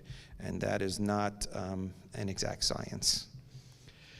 Starting with who is accountable through the Act, it applies to all school officials. And that means that folks who are administrators in districts are also accountable to pieces of the Act in addition to boards of education. In terms of provisions that apply to all school officials, we have the conflicts of interest guidance, and we also have the requirement for disclosure statements. Disclosure statements outline any financial or personnel intersections that board members or school officials may have with the district, such as having a relative work in the district. And in addition to that, school board members are required to comply with the Code of Ethics and also mandatory training requirements that are prescribed by the legislature. School Ethics Act established the School Ethics Commission, which oversees the conduct of individual Board of Education members, not of entire boards of education. It also established the conflicts of interest, the mandatory training requirements. The code was brought into being 9 years after the act itself was established and is actually based on a code that the New Jersey School Boards Association members adopted for themselves in the mid-1970s. And finally, the disclosure statements that we referenced earlier are part of this as well. I'm going to run quickly through the Code of Ethics. There are 10 tenets, starting with Tenet A. I will uphold and enforce all laws, rules, and regulations of the State Board of Education and court orders pertaining to schools. Desired changes shall be brought about only through legal and ethical procedures. Of course, this means that board members, as state officials, are obligated to uphold the guidance that comes out of the State Board of Education and laws established by the legislature. Tenet B, I will make decisions in terms of the educational welfare of children and will seek to develop and maintain public schools that meet the individual needs of all children, regardless of their ability, race, creed, sex, or social standing. There are many things that bring board members to their service. However, this part of the Code of Ethics reminds folks that once they become seated as Board of Education members, their scope of interest needs to expand to all of the children of the district, regardless of any distinguishing characteristics. C, this part of the code is where we learn what our job is as Board of Education members. Board of Education members are required to confine their board action to policy-making, planning, and appraisal, and will help to frame policies and plans only after the board has consulted those who will be affected by them. This piece of defining what the board's role is relative to policy, planning, and appraisal really is a lens through which all board action should be viewed. D, here's where we learn where some of the things we don't do are as a board member. I will carry out my responsibility not to administer the schools, but together with my fellow board members to see that they are well run. In other words, the running of the schools day to day is the purview of the administration. The board just supplies oversight to that process. E, I will recognize that authority rests with the Board of Education, will make no personal promises nor take any private action that may compromise the board. Here we are reminded that Board of Education members individually do not have any authority. The authority rests with the body itself. And board members are cautioned not to promise to do anything on anyone's behalf, nor to take any action that may put the board in jeopardy from a liability perspective. F, I will refuse to surrender my independent judgment to special interest or partisan political groups or to use the schools for personal gain or the gain of friends. Once again, board members are cautioned here that they need to apply the lens of what is best for students when they make their judgments, and not to cater to the individual or group interests that may have either supported them or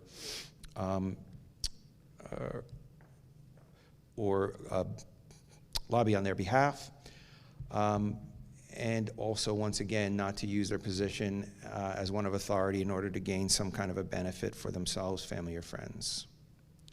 G, I will hold confidential all matters pertaining to the schools, which, if disclosed, would needlessly injure individuals or the schools. In all other matters, I will provide accurate information and, in concert with my fellow board members, interpret to the staff the aspirations of the community for its school.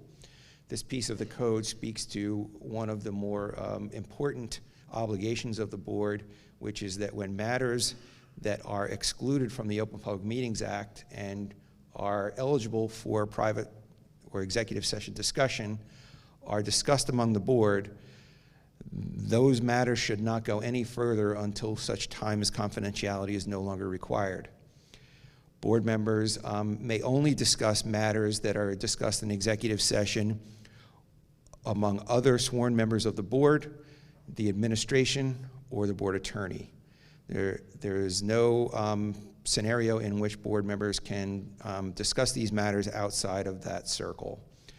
In addition, this reminds the board that they are meant to only disseminate accurate information about the board's activities and or intentions, and that the board has a role as a conduit for information from the administration to the public and the public to the administration. H, I will vote to appoint the best qualified personnel available after consideration of the recommendation of the Chief Administrative Officer. This reminds board members that the Chief Personnel Officer in the district is the superintendent. Board members take the superintendent's recommendation when it comes to hiring personnel. Board members are not responsible for interviewing and or otherwise vetting personnel. They act through the lens of policy making, planning, and appraisal when it comes to the appointment of personnel on their agenda. I will support and protect school personnel and proper performance of their duties. I will point out that at the bottom of each of these sections of the code are the standards that the School Ethics Commission looks to determine whether or not a violation of those standards has taken place. And we can see in this one that the standard is deliberate action was taken which resulted in undermining, opposing, compromising, or harming school personnel in their proper performance of their duties. In other words, if school staff is doing their job, the board should be in full support of that staff. And finally, Tenet J, I will refer all complaints to the Chief Administrative Officer and will act on the complaints at public meetings only after failure of an administrative solution. This describes the concept known as the chain of command. In the chain of command, if there is a problem at a school and a board member is approached about that problem, board members, of course, have no authority individually to act to resolve complaints, nor do they have any investigation responsibilities within the district. So a board member who is approached with a problem has an obligation to refer whomever has the issue back to the point at which that problem took place, whether that be on the athletic field, in the classroom, or in a club, and try to resolve it at that initial point. And then if that is not satisfactory, to move up the supervisory chain of command until it finally reaches the superintendent, if it does. If there's a failure to resolve that at the superintendent level, those issues may be brought to the Board of Education for resolution. If a board member has gotten involved in those issues prior to it being brought to the board by the superintendent, they will have compromised their ability to render an impartial decision on that item. So therefore, engaging the chain of command quickly and stepping away after giving a heads up to the superintendent is the best way for board members to adhere to this piece of the code. Any questions on the code? Great. So it leads us to who enforces the act. It is enforced by the SEC. It's a 9-member body appointed by the governor, no more than 5 from any one political party. It's always 5 non-school officials, 2 school board members, and 2 school administrators. It is not always fully staffed, which factors into the next slide we're going to talk about. The SEC does 2 different things. First, they render advisory opinions on proposed activity by school officials. A school official can request the SEC to examine a situation about something that they may intend on doing to determine whether or not that will be a violation of the code. You can see the note at the bottom of there says that can be made public, and it needs 6 votes by the SEC. That is irrespective of how many people are currently seated on the SEC. At times, only 5 seats have been filled, and at that point, none of the advisory opinions could be made public because the 6 votes could not be attained. In addition, once the 6 votes were in place and opinions were allowed to be voted to be made public, a whole bunch of them came out at one time, and it was really quite a scramble to get compliance framework set up. So always important that that stay staffed as much as possible. The other thing they act upon is ethics complaints. Ethics complaints can be filed by anyone, a member of the public, staff, another administrator, another board member, and those allege that a violation of the code actually took place. As a frame of reference, in any given year, there are 85 ethics complaints filed and 35 advisory opinions requested. It is quite a workload. I'm going to move past that. What are the penalties for violating the act? The board should be aware that just very recently, in the last couple of weeks, the State Board of Education passed some changes to the Chapter 28 regulations, and some of the language that we've used in these slides is consistent with the new regulations that have been adopted. It should also be noted by board members that these go into effect with board members who are elected starting in April of 2023. So if you've been elected and seated before that, these would not apply to you. Starting with the least serious penalty for a violation, we have a reprimand, which is just a rebuke by the commissioner that talks about the fact that some standard was violated, doesn't result in a formal resolution. A censure, which is the next progression, if you will, is a formal disapproval by the commissioner, which is then adopted by a resolution, so it's a very public penalty that's assessed. The next 2 penalties are pretty self-explanatory. There's a suspension, where you're barred from any activity for a designated period of time, and then finally removal, which is immediate termination from the board, or employment if that person happens to be an administrator. I'm going to skip over this. I know you all have this. This is just what happens if you skip your training or disclosure obligations as a board member and the timing for an assessment of penalty. I'm not going to go through the decisions either in the interest of time. You have them all in front of you. Suffice it to say that these decisions should be read and they should be noted in terms of the situations and the penalties that occurred out of these. Conflicts of interest.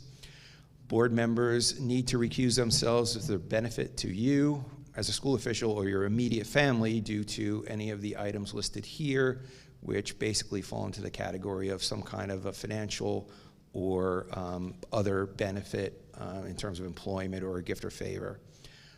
If there is a potential for that kind of activity because of your standing and a relative standing in the district, there would be no discussion and no vote by that board member. The relationship definitions are one of the things that did change as well with these latest regulations adopted by the State Board of Education. The definition of immediate family member was a spouse or dependent child residing in the same household. Now it is a spouse, civil union partner, domestic partner, or dependent child residing in the same household. Some of these categories may be familiar to you from the accountability regulations from 2008 or 9. Dependent child, any child claimed as a dependent on federal and state tax returns now is federal or state tax returns. And finally, relative is quite an expansive list. Again, something you may be familiar with from the accountability regulations. As you can see, it is quite wide, and it is whether related to the school official or their spouse, civil union partner by blood, marriage, or adoption. When hiring, the board may not hire the relative of a board member or the superintendent. If the relative already works in the district and a board member happens to be elected to the board or an administrator happens to be hired into the district, the administrator may not exercise direct or indirect authority over the relative of the administrator. Someone else in the chain of command would have to do that. If a board member has a relative already in the district and becomes elected to the board, they can't take part in any employment matters concerning the superintendent or any of the supervisors in the chain of command between the relative and the superintendent. And in addition, during a search, a board member who has a relative in the district may not take part in any aspect of a superintendent's search. No discussion, no voting. Collective bargaining. This chart is fairly simple. There are 4 columns. The columns are relationship to a board member, whether or not that person is a member of a statewide public teachers union and participate in negotiations, vote to ratify the contract, yes or no. Row 1, if you have a spouse, dependent child, or excuse me, a child who's not a dependent or a relative who works in the district, it's a no on both counts. No negotiations, no contract.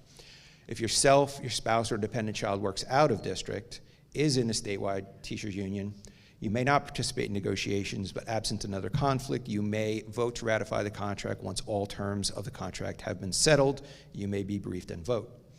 The last row, a child who's not a dependent or a relative who works out of district, you may, once again, absent another conflict, participate in negotiations and vote to ratify the contract. Any questions on that? Great. Okay, I'm going to skip through these. Again, these are things that I would advise you to read. Mandatory training, there's some changes here. Once again, the new regulations adopted by the state board. Everyone knows that the board member in their first term must take mandatory training each of the first 3 years, governance 1, 2, and 3. And then any subsequent term, the first year, board members must take governance 4, which is essentially legal update.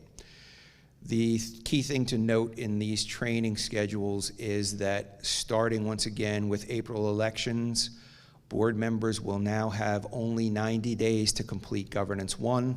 It used to be 365 days to complete governance 1. So do stay in contact with your business administrator over that schedule.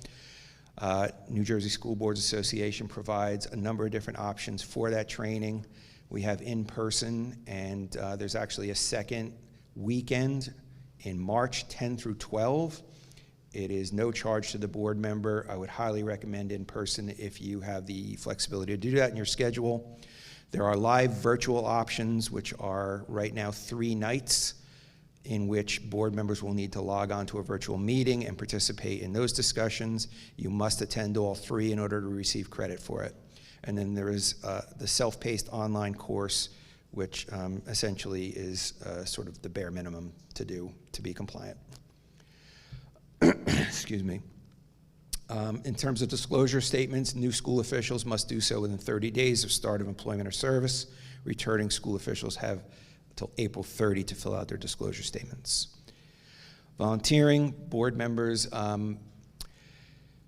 can volunteer in the district with certain parameters, and they revolve around the degree of involvement with staff and students and the degree of authority that the board member has in that volunteer capacity. They must not be giving directions or orders to staff or students or taking orders from staff. There's a frequency component to this as well. So if the board member in their volunteer capacity is in the building so often, they could be thought to be an employee. They're in the building too much. They shouldn't be in activities that would bring them in that much. Will the person be handling the school district's money? They shouldn't be handling funds as a board member. And will they be the lead or regular volunteer or coach for a school district club, activity, or sport? That is also prohibited from the perspective of having authority over students. If you are going to volunteer in a district to do something that is permitted by its nature, for example, reading on Dr. Seuss Day, you should let the superintendent know that you're going to be in the district. You should complete that volunteer activity, and then you should leave. It is not an opportunity for board members to walk around and check up on things. Okay, so I think we can move on from that. Interview committees, board members are, according to an advisory opinion from 2015, board member involvement in interviews for positions other than that of superintendent is not encouraged. This is a later iteration of an earlier advisory opinion that said that the superintendent could choose to include 1 or 2 board members in the hiring process for high-level positions, but that has to be done at the behest of the superintendent. Board members cannot impose themselves into that process. Social media, I think the takeaway for social media is that board members do need to identify themselves as board members when rendering opinions or speaking to issues that could be perceived to be school-related. And even if board members use the proper disclaimer language in their communication, by virtue of what they say, they could render that disclaimer invalid. So the substance of what you say as a board member will be taken into account whether or not you use the disclaimer. The suggested disclaimer looks as you see at the bottom of this slide, basically saying that the board member is making those statements in the capacity of themselves as a private citizen and not in the capacity as a board member. They're not representative of the board or its members and solely represent their own personal opinions. Again, this slide speaks to the fact that the content matters, and the SEC can't really sanction derogatory speech, but they do not look kindly upon language from board members that will detract from the mission of the board, which is ultimately to serve students. Last 2 slides. First, do develop a list of conflicts if you have them, and revisit the list frequently so board members can watch how they participate in certain matters in the district. Your board attorney should be your final word on ethics issues, and it's recommended you follow their advice when it comes to determining whether or not you're conflicted or have other issues that you need to be aware of. School board notes, whether you get it in digital form or in print, does have advisory opinion recaps and advise you to read those as they come along. So links to the cases that are in the presentation are there for you to take a look at. And now I will just ask if there are any questions. Thank you for your attention.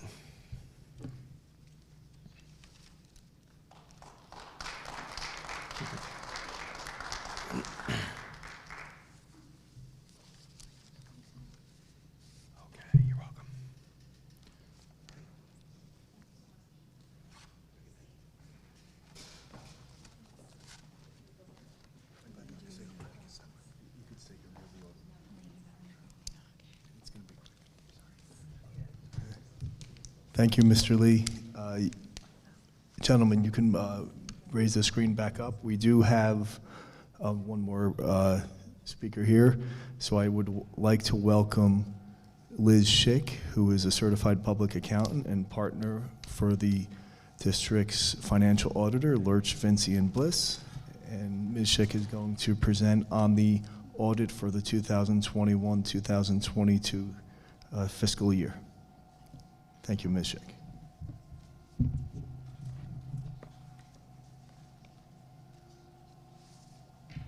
Good evening, everyone. I'm Liz Schick. I'm a partner with Lurch, Vinci and Bliss.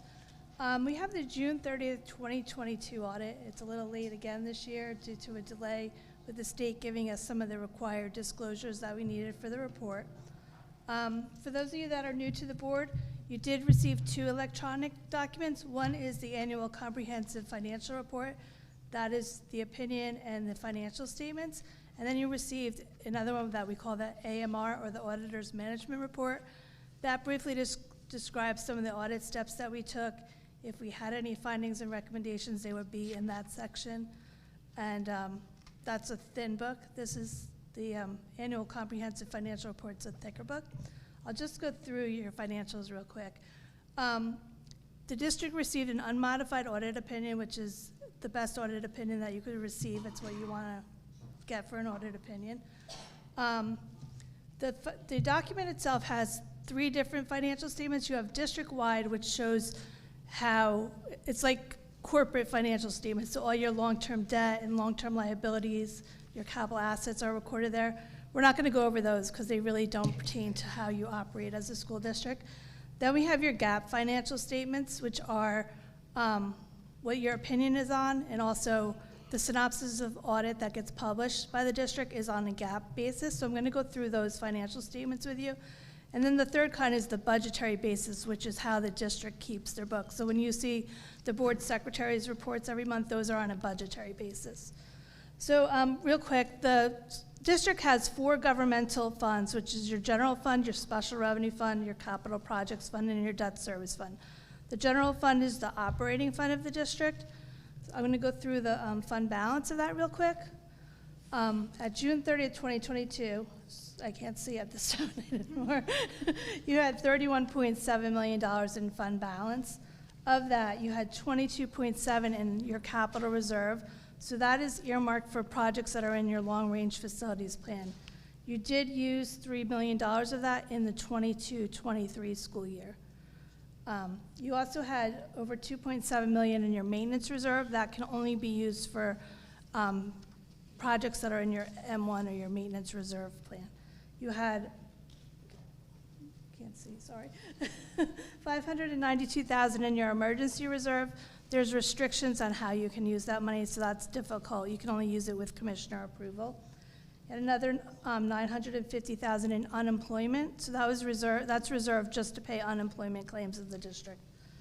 You also, in June every year, if those of you who have been on the board remember, you do a resolution to put excess funds in your reserves.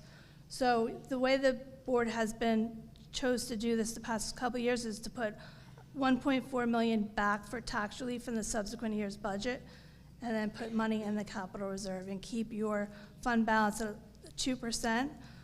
Since COVID, the state has allowed you to go up to 4%. So you stayed at 2% and gave back money to the district for tax relief. So then you had, that left you with an unreserved fund balance on a GAAP basis of $978,000. The difference between your GAAP financials and your budgetary basis financials is the state doesn't allow you to recognize certain state aid payments in the current fiscal year because they raise it in their budget in the subsequent fiscal year. So some of your state aid money from 21-22 is in their fiscal year 23 budget. So we have to make an adjustment for that. If we add that money back, you actually had unassigned fund balance on a budgetary basis of $1.7 million. So overall, the district's in an excellent financial shape. The next fund is the special revenue fund. That accounts for all your grants, your federal, state, and local grants. The capital projects funds is your capital projects, and that's where you've been using that capital reserve money to fund various projects. At June 30th, the money that you had still available in capital projects was primarily for your boiler replacements and for some of the roof replacement projects. And the last governmental fund is your debt service, and that just pays, that fund accounts for the annual repayment of your principal and interest on your debt service. The district also has 2 enterprise funds. They operate like a business, and that's where your food service fund is and your the insurance for the laptops. School district, You were subject to both a federal and state single audit. A single audit is required when you have more than $750,000 of federal and/or state grant monies. There were no findings of noncompliance, and there were no audit, just general audit recommendations. So it was an excellent audit. Your business office does a great job keeping your financials. So, does anyone have any questions? No? Okay, thank you, everyone. Thank you for all your assistance with the audit.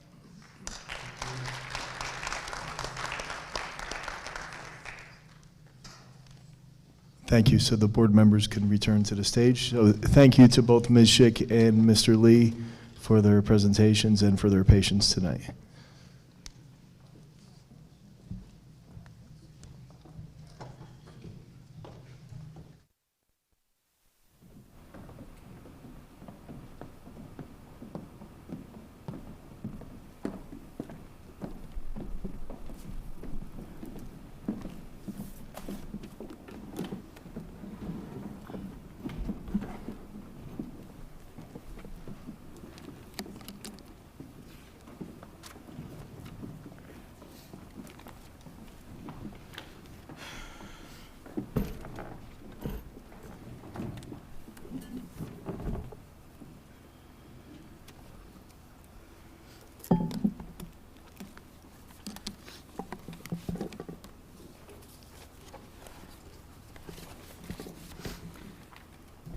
All right, board, as we discussed, there are some students in the audience. Does anyone have an objection if we address the students now and then have the rest of public comment after we get a couple more things done on the agenda? Would that be okay with everyone?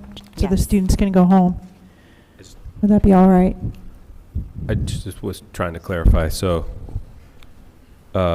students, a few other things, then back to public comment, Yes. and then Yes, we still have a public comment at the end? We'll still have a public comment. We're essentially just adding a public comment? Yeah. Okay. Yeah. Is that okay with everyone? Fine. We'll just do the students now. Yes, Mrs. King? Don't we have to formally change the agenda based on motion and a 2/3 vote? Do we not have to do that? You're a stickler for Robert's rules, are you not? I discussed this with the superintendent and with Mr. Weiss, and we thought we could just do it informally with the board agreeing. If you'd like, we can ask for a formal motion. Yes, I'd like a formal motion. Okay, so can I have a motion to entertain the students who wish to speak now, and that we will add an additional public comment after we get through the board president's report, the superintendent's report, the business administrator's report, and the board committee reports. Can I have a second? Oh, sorry, I didn't even make the motion yet, so sorry. You're gonna make the motion? I will make the motion, but I wasn't trying to overstep. It's okay. Feel free. I will make the motion, yes. I'd like to make a motion for additional public comment for the students, and you just said the order. Yes, Yeah. so that would be board president's report, superintendent's report, business administrator report, and then the board committee reports. And we'll have another public comment after that. I have a second for that motion. I second it. Thank you, Ms. Kolokordis. Mr. Bogdansky? Yes. Mr. Delate? Yes. Ms. Amalo? Yes. Ms. King? Yes. Ms. Koulikortis? Yes. Dr. Lorenz? Yes. Ms. Mariani? Yes. Ms. Anch? Yes. Ms. Sullivan? Yes. All right, motion passes.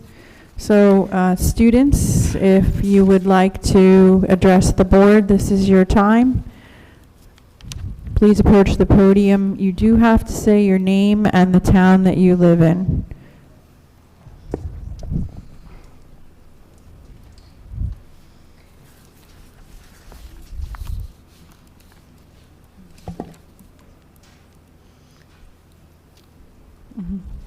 Sure.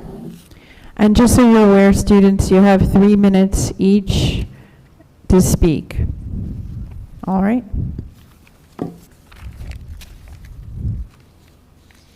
Good evening, members of the board. My name is Ava Armando. I live in Wyckoff. I'm a sophomore at Ramapo High School and one of the founders of the Ramapo competitive dance team. I've been dancing for most of my life, and I couldn't love anything more. It fulfills my competitiveness, creativity, expression, my need for collaboration and teamwork. As I began high school at Ramapo last year, I kept wondering what it would be like to participate in a sport for my school. My friends play sports such as tennis or volleyball, yet I'm only involved with my studio outside of Ramapo. I didn't have that connection that so many athletes experience, and I felt that there wasn't a place for dancers to do the same. I watched my brother, a graduating senior, play several sports of all seasons, and how much joy it brought him. This lack of inclusivity for dancers in the athletic department is what sparked the idea of creating a competitive dance team. Alexis Lynch and I brought the idea of this team to Ramapo's athletic director, Mr. Mancino, and our vision came to life. We attended 5 total competitions, most placing in the top 4. Hearing them announce Ramapo High School Varsity Jazz right before we walked onto the gym to compete made me feel so proud. I know we all felt it, that school spirit that everyone talks about. We competed and beat out established teams who have been preparing since August while we learned and cleaned our routine in just 6 practices. We could have not done it without our amazing coach, Rachel, who has been a crucial part of this team. She's been willing to volunteer every Friday since we started, including competition weekends, to coach and cheer us on. She teaches us to dance as one team, highlighting all that is unique to dance team versus studio dance, which any of us wanting to dance in college will need to learn. A competitive dance program at Ramapo would provide our team and the upcoming freshman dancers an opportunity to represent our sport at the high school level, to join in on the Ramapo culture and school pride. The amount of high school dance teams is increasing, despite the fact that they're not recognized as a sport by the NJISSAA. However, the level of athleticism and strength that it takes to participate in these sports are easily comparable to others in high school. Dance is a sporting activity that requires a high level of coordination, skill, and physical exertion. Just like every other sport, competitive dance involves an individual or a team competing against one another.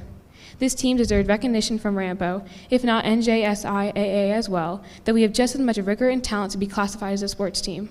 We also deserve equal gym time, resources, finances, and opportunities as those given to boys' sports. In the next coming season, we look forward to tryouts in June, as well as a showcase for incoming freshmen. Additionally, we are excited to add another style to learn and compete in, POM. This is a popular category at the collegiate level, which is why we need an experienced coach like Coach Rachel. I hope you will support this program and our ambitions to make this hardworking team a sport. Feel free to check out our Instagram at Rampo_compdance to learn more about our accomplishments and other updates from this season. Thank you.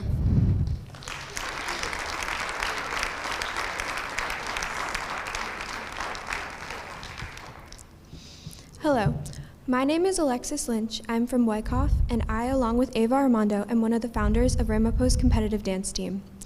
I started talking about wanting to start my own varsity dance team when my older cousin first came to Ramapo 5 years ago. I was in 5th grade at 11 years old, and high school seemed so far away. I hated the fact that dance wasn't talked about or recognized as a sport, so I made it my mission to give dance its much-deserved attention at Ramapo. 5 years later, I have worked with Ava and our moms for countless hours to create this team, but I haven't reached my goal yet. We do not have varsity letters, and we are not recognized as a sport here at Ramapo. We have worked tirelessly all season, with much less time than the other teams, to compete at a varsity level against other varsity dance teams, and we did extremely well. We experienced plenty of hurdles, including our late start and our very limited gym time, but in the end we pulled through and completed our competitive season. We hope to improve ourselves for next season with more time, including gym time, to work on our routines. We have some very excited incoming freshmen who cannot wait to join our team next year, along with some students with newfound interest in joining. We are very excited for next year with our plans to add POM to our dance routines and our plans to compete at DTU Nationals in Orlando. I cannot wait to see what we can do.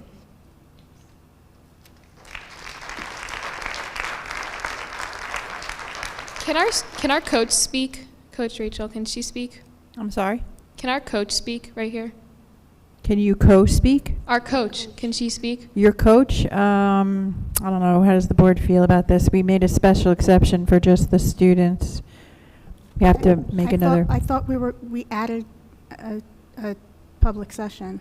After this, I don't know if you want to let the coach speak now with the students, or do you want to make them wait till they...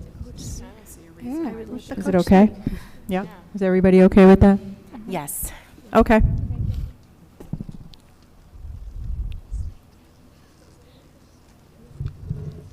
Good evening, members of the board. My name is Rachel Marsanico. I am the volunteer coach for Ramapo High School's competitive dance team. Growing up, competitive dance was my entire life. I started competing at the age of 4, winning numerous awards over the years, and finished my dance career at Sacred Heart University on their Division I nationally ranked dance team, where I placed 3rd in jazz and 2nd in hip hop at nationals. Dance molded me into the confident, courageous, hardworking, and disciplined person I am today. And I know, looking back, these 10 dancers behind me will say the same thing about their dance experience. As a young dancer, I grew up competing with Studio L, a local dance studio in Waldwick. I won countless regional and national titles in group dances, and even won a title for my solo. These titles mean you're the best of the best in the studio world. However, when it came time for me to audition for Sacred Heart's dance team, none of my studio's accolades mattered. They wanted to know where I danced in high school and what POM experience I had. My natural talent and technique got me on the team, but when preseason started, I wasn't prepared. POM is a style of dance in which the dancers use palms throughout the routine. It incorporates the use of proper palm motion that is sharp, clean, and precise, while incorporating other dance styles, including jazz and hip hop. POM is one of the primary dance techniques that every college dance team competes in. Blending is a dancer's ability to remove style from their technique and choreography and look like one with the team. Dance studios don't teach these skills and are expected to learn these throughout their high school teams. Had Northern Highlands given me the opportunity to be a varsity dancer, I would have been more prepared to begin my collegiate career.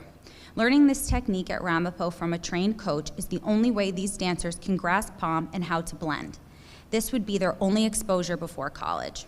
You might be curious to know why I've devoted upwards of 100 hours to the development of this program and to my dancers. The answer is simple. I am passionate about preparing high school level dancers for their college dance experience so they can walk confidently into auditions and preseasons in ways that I wasn't.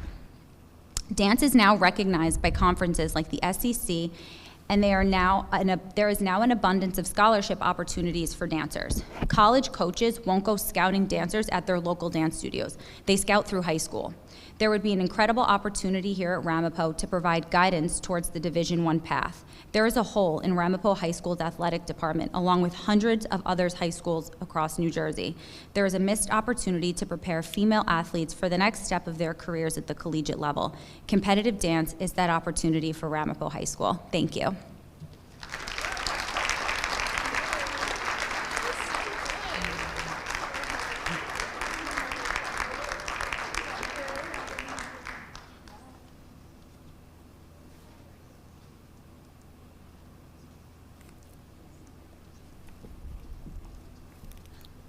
All right, I'm assuming there are no more student speakers on this topic or any other topic for that matter.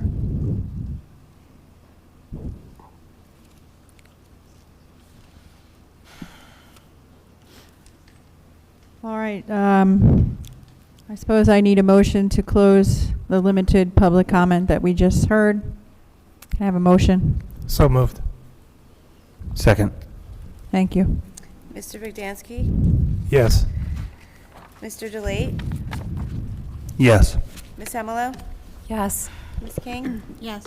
Ms. Koulikortis? Yes. Dr. Lorenz? Yes. Ms. Mariani? Yes. Ms. Hanch? Yes. Ms. Sullivan? Yes.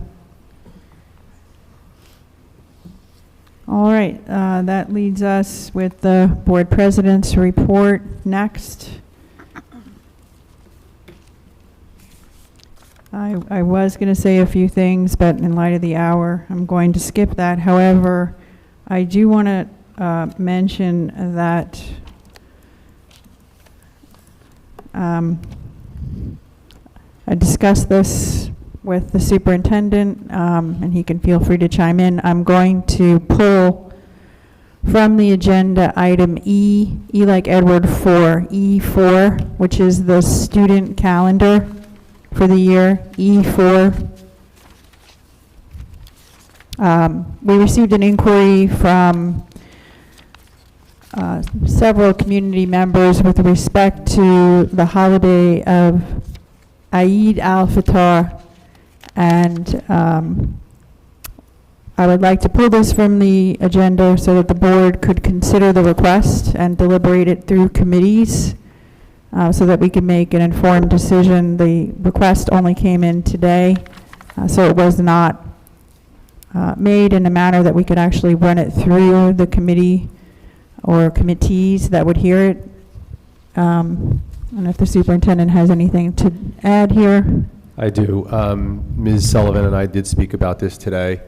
And in light of the recent email and the renewed request, I do believe that it is the prudent thing to do to give it the consideration that it deserves.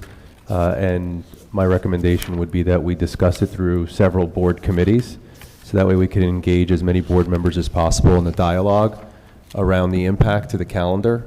We do have our subsequent board meeting on March 13th.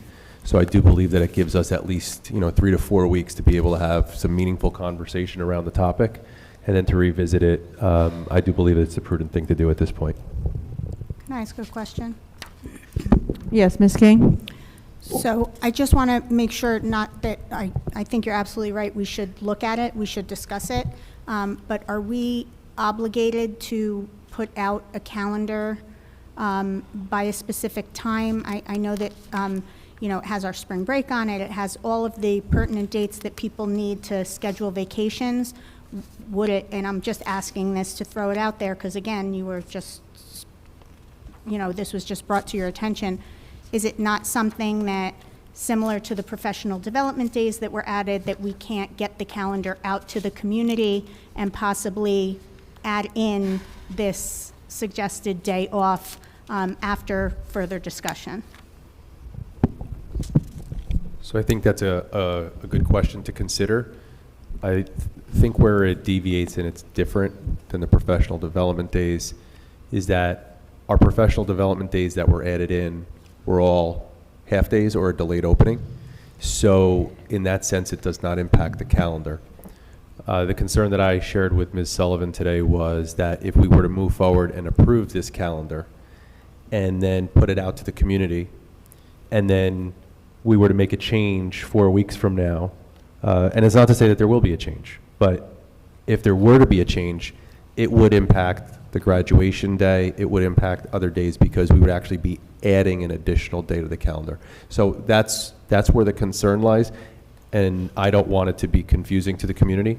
To your first question, there is no hard, fast deadline around when to communicate it out. We do typically communicate it out in February, but in light of this recent request to consider, I think it's worth waiting an additional 4 weeks for that consideration. Thank you. Any other questions, concerns on this? All right, then the next thing we move to is the superintendent's report. I don't know, Dr. Dionisio, if you have anything else you want to raise at this time? In light of the packed agenda that we had this evening and the timing, I don't have anything that's incredibly pressing at this point that I need to bring up to the board. Okay, thank you. And then we move on to the business administrator's report. Mr. Lamb? Sure. Ms. Schick covered the business administrator's report in her presentation on the audit. I would just want to add a special thank you to our assistant business administrator, Bernice Perella, our secretary to the business administrator, Carrie Follinger, and our accounts payable secretary, Karen Bailey.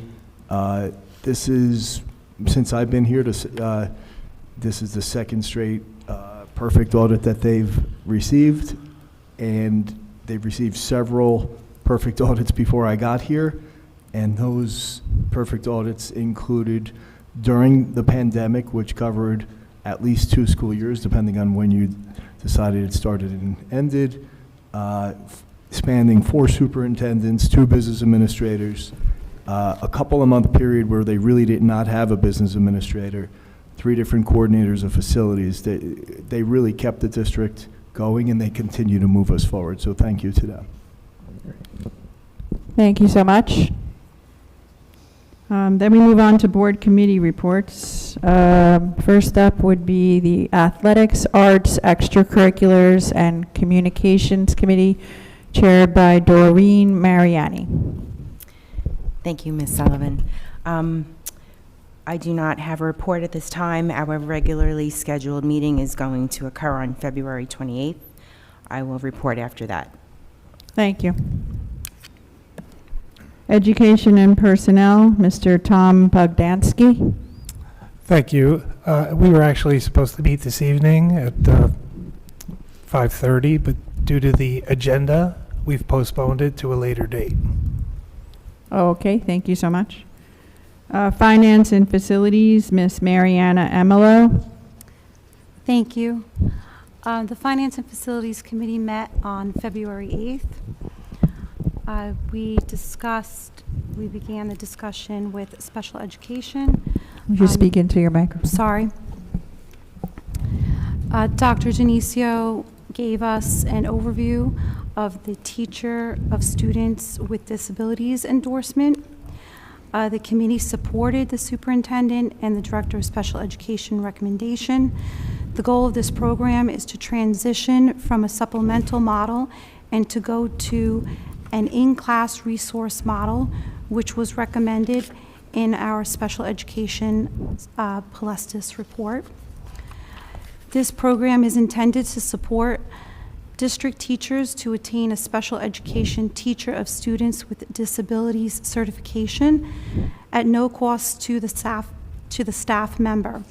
Special education positions are difficult to fill. St. Elizabeth University will be partnering with Ramapo Indian Hills for the TOSD program in a 21 credit, 7-course blended certification program, both virtual and in-person classes. And the anticipated time of completion of the program is approximately 1.5 years. Upon enrollment in the program, the teachers would receive a certificate of eligibility. The administration will explore staff interest in this program from current Ramapo Indian Hills staff, which will be open to both part-time and full-time teachers. The administration is aiming for a cohort size of 10 teachers to participate.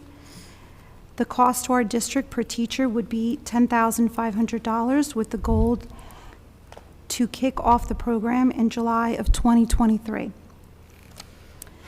Then we went on to discuss Board of Ed meeting locations. The committee discussed possible options, addressed questions and concerns voiced by committee members and the superintendent. The committee recommends placement of the newly edited Board of Ed meeting calendar with meeting locations on tonight's Board of Ed agenda for the board to vote. We also discussed live streaming for Board of Ed meetings. The committee reviewed the technology update provided by Mr. Chang, who is the Director of Technology. He informed us that the live streaming of the January 30th Board of Ed meeting went better using a lower bit rate suggested by our vendor, and some new equipment was purchased prior to our meeting to ensure better streaming and recording. He determined that for now, only one mobile setup would be needed between the two schools. Determination would be made in the future if two setups would be necessary. The committee asked the superintendent and BA to obtain definitive quotes for the purchase of the mobile video conferencing equipment for use in live streaming and recording future Board of Ed meetings and other school functions. Then we discussed the 23-24 budget.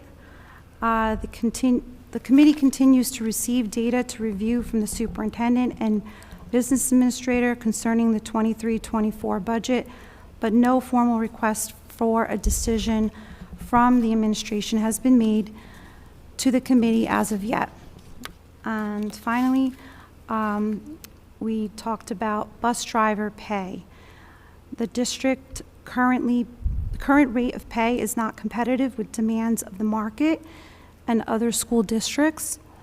The committee supported the superintendent's and BA's recommendation for an increase in pay to $35 an hour in order to be competitive and retain and hire new drivers and depend less on the outside vendor that is more costly to the district. Thank you. Thank you so much. I believe you're up next for negotiations as well. We're scheduled to meet this Wednesday, February 15th, so at our next meeting, I'll have a report. Okay, thank you so much. We have policy chaired by Ms. Kim Ant next. Policy Committee met on February 9th. Policy 0155.1, use of teleconferencing in committee meetings. A draft was shared with the committee and will be discussed at the next policy meeting in order to make any revisions and suggest as a first read for the next board meeting. Policy 5111, eligibility of resident, non-resident students. The committee had discussion on the foreign exchange student portion of this policy and will discuss further at the next policy meeting after receiving some data we requested from administration. Policy 0164.1, remote attendance by board members at in-person meetings. The committee reviewed and discussed all questions and comments received after the first read and unanimously agreed to move it forward unchanged to a final read on tonight's agenda. Next policy committee meeting will be March 9th. Thank you so much. And then finally, the ad hoc committee for the retention of new board counsel chaired by Mr. Tom Bogdansky. Thank you. The RFQ was posted by Mr. Lamb on January 12th. 8 firms responded to the RFQ. The RFQ process closed on January 23rd. The committee reviewed proposals and agreed upon methodology. The interviews took place with all respondents from January 27th through February 2nd. On February 7th, the ad hoc committee met to discuss all results, and the committee agreed unanimously unanimously for the Bush Group. This decision and all conversations related to this decision included the business administrator and the superintendent.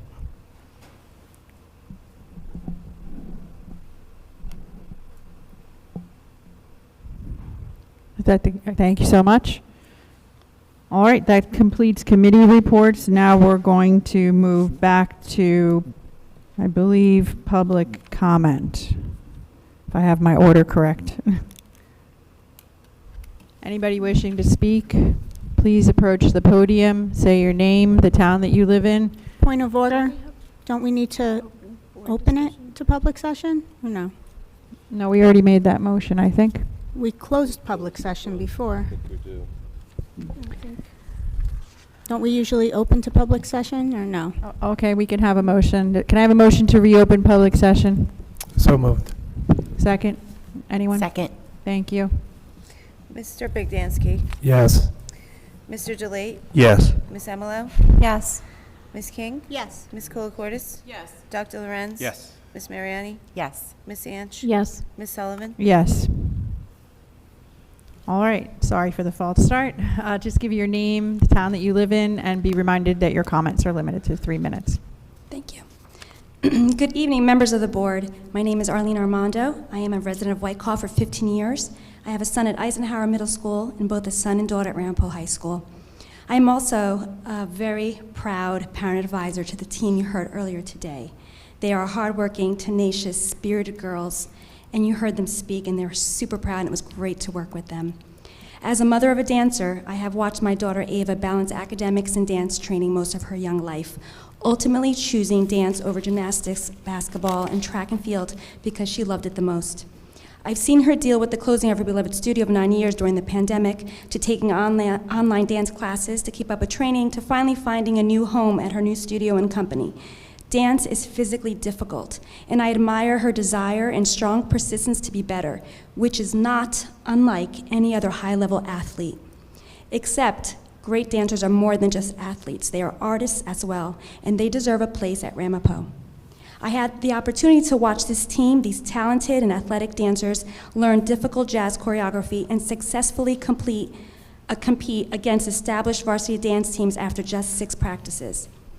I hope you will support this female team with the same opportunity you offer all the other high school activities and athletes. Cheerleading and dance are not recognized by the NJSIAA yet, but we hope that Ramapo will join the other pioneer high schools in representing dancers. There are at least 8 competitive dance studios in and around the Flow community, totaling hundreds of dancers training from as early as preschool years through high school seniors. In the Flow district, there are currently more than 25 middle school trained dancers that we know of, some of whom have attended Ramapo dance competitions this year in support of this team you saw today. Ramapo did not provide the countless dancers that have already graduated and left the halls of Ramapo with an opportunity to represent their school with this sport. We can change that for our current dancers and the up-and-coming middle school dancers with your help.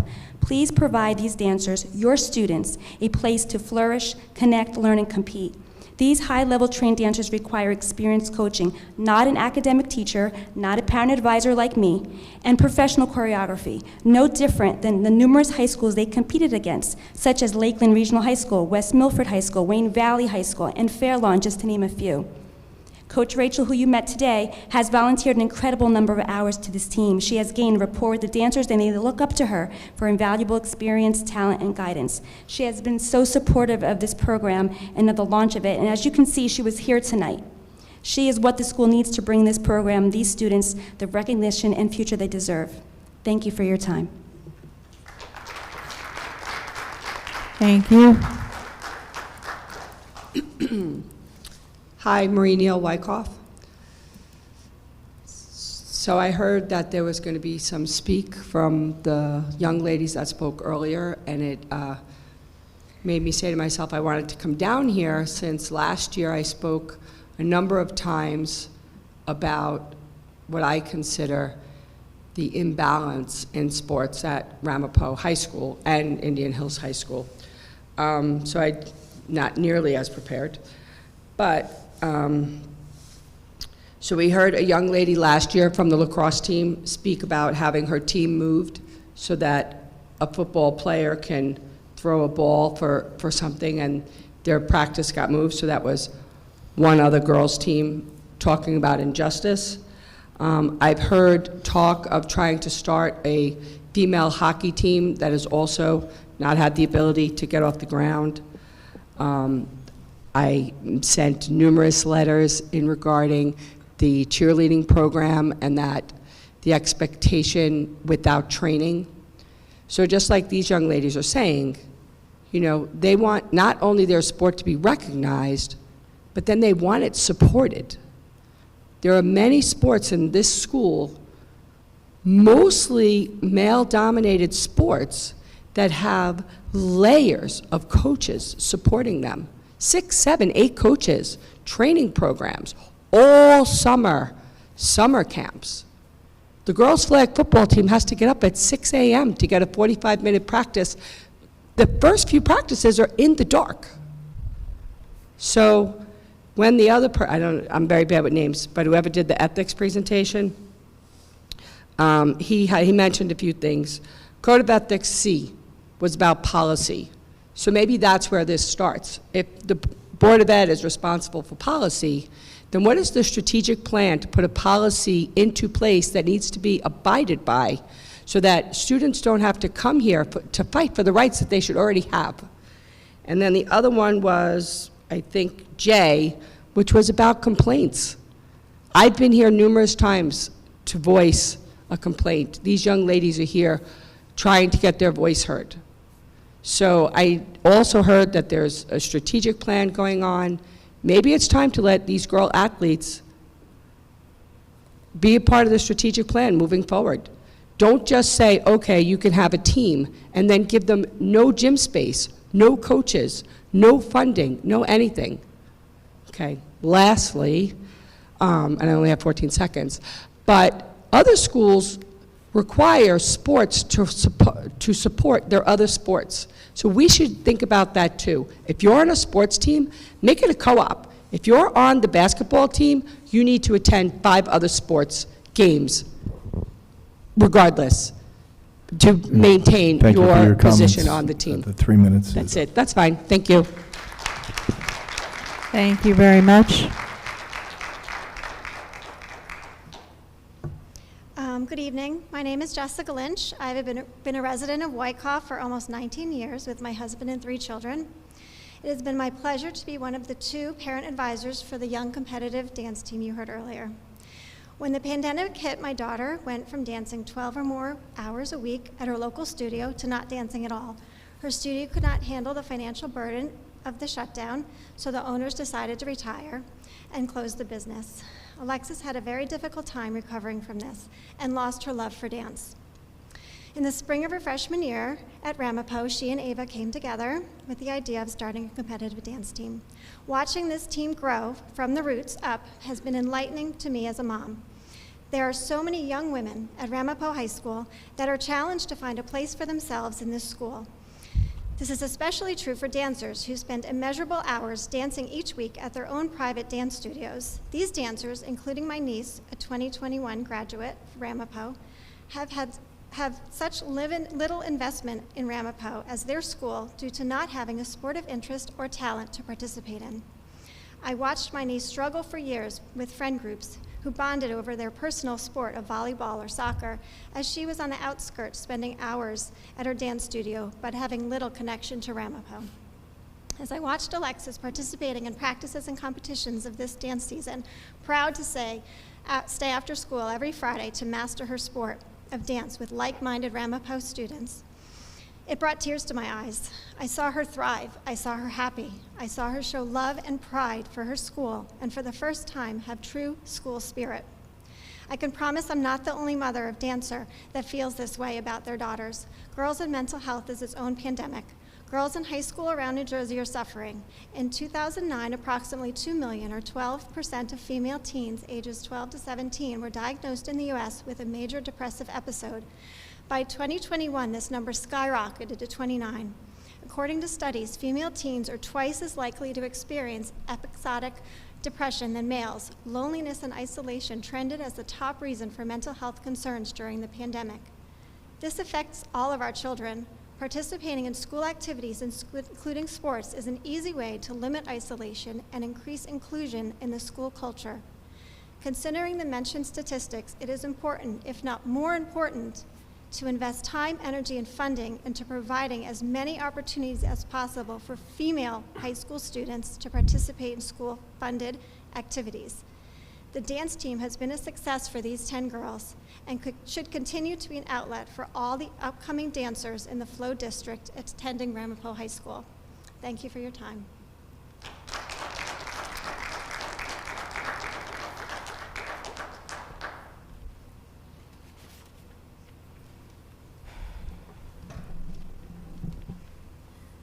Hi, Kathy Schwartz, Franklin Lakes. It's really refreshing to hear from the students and the parents that are here tonight. And I think it's a great reminder of why we are all here, and that is to serve students. I was going to talk about moving the meetings to other locations, and I think I just want to say that why don't we spend our time talking about things that are good for students instead of moving meetings around and buying equipment just so that we can host meetings in different rooms, and let's spend that money on the kids. Thanks.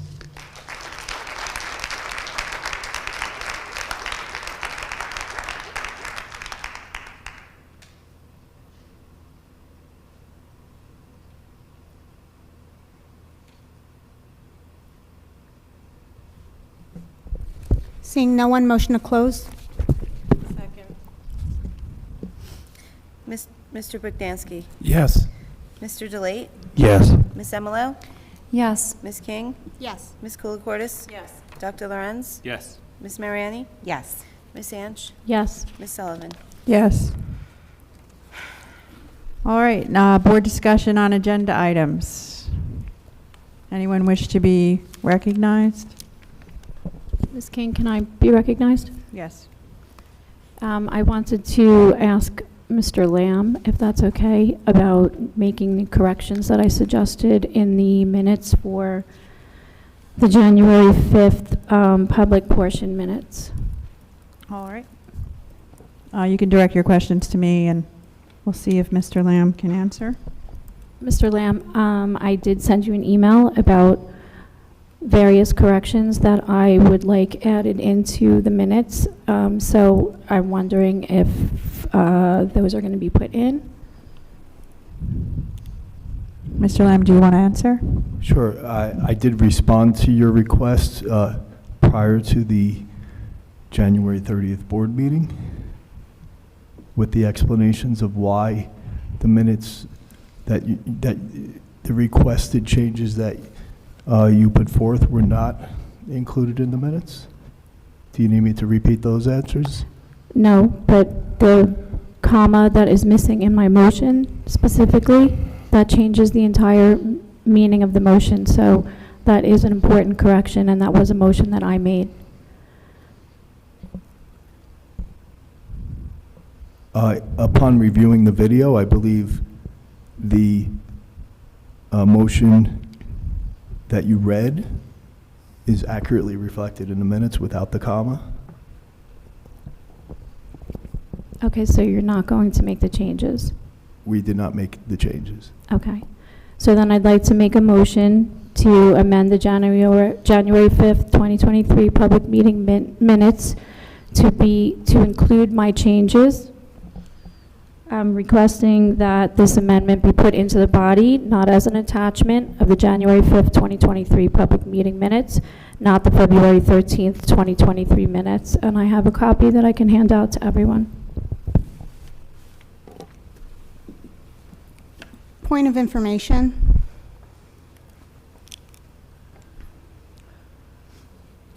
There's a motion on the floor, Mrs. King. I can't ask a point of information in regards to a clarification on Mr. whether or Weiss, you not can this speak is to this. allowable. Once we have a second during questions and discussion, that would be the appropriate time. Okay. You could hand it So out. should I hand it out? Mhm.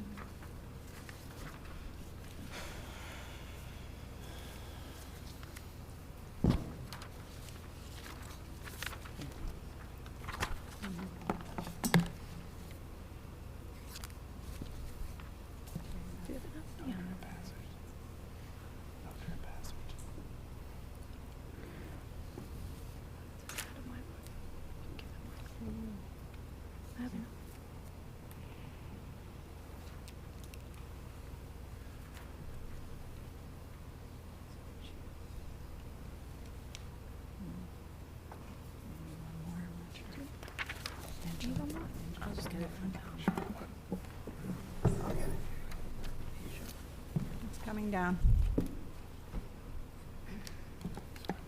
All right, I need a second on this motion. I'll second that. Thank you. Ms. Mariani? Was there a second? I'm sorry. Yes, sorry. Ms. So- Mariani made a second. Okay, so point of information, is this allowed to amend January 5th meeting minutes as well as for there to be direction given to administrative staff to amend the minutes? I saw the answers to the statements. It was the same answer that was given in years prior when questions were asked about changing the meeting minutes. It states in our policy, as well as in Robert's rules, that the meeting minutes are a general overview. So I'm not quite sure. We have video. Anyone can go to the video and see what was said exactly. The meeting minutes text are a general overview. So I'm not sure that this is allowed. Mr. Weiss? To the extent that the board is being asked to approve the minutes at this point, I think it is appropriate, to the extent that any corrections need to be made, that it be done so now prior to the approval of the minutes. But that wasn't my question. My question is there's a motion to amend, to put this in as an attachment. Is that not what you said? That's correct. Is that allowed? I don't believe. I believe he that- answered yes. No, he said to correct the minutes. That's not attaching something that Ms. Anch wrote. There's a motion to amend the minutes prior to the approval of the minutes. And so in my opinion, it would be appropriate for any revisions to be made now prior to the approval of the minutes, as opposed to making the motion to amend after the minutes are approved. Right, and the board's secretary, Mr. Lamb, has stated in the email, did you see that email, Mr. Weiss? I did not. Okay, maybe we could get Mr. Weiss a copy of that email to see, in which he clearly stated that it is showing a general overview right now. Did you read the meeting minutes, Mr. Weiss?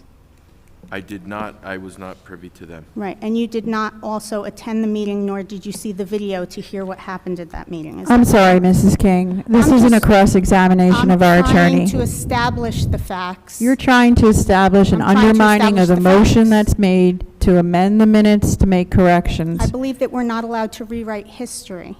And that can be your opinion, that's fine. But the motion is pending to amend the minutes to incorporate Mrs. Anch's changes. The board is free to vote yes or no.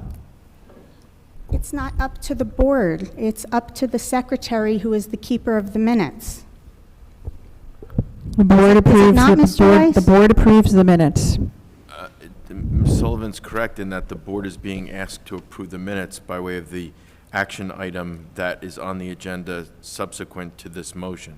So to the extent that the board can approve the minutes, which they don't have to do, certainly to the extent the board feels it appropriate to amend the minutes prior to their adoption, again, it's my position that the board would be able to do that at this time.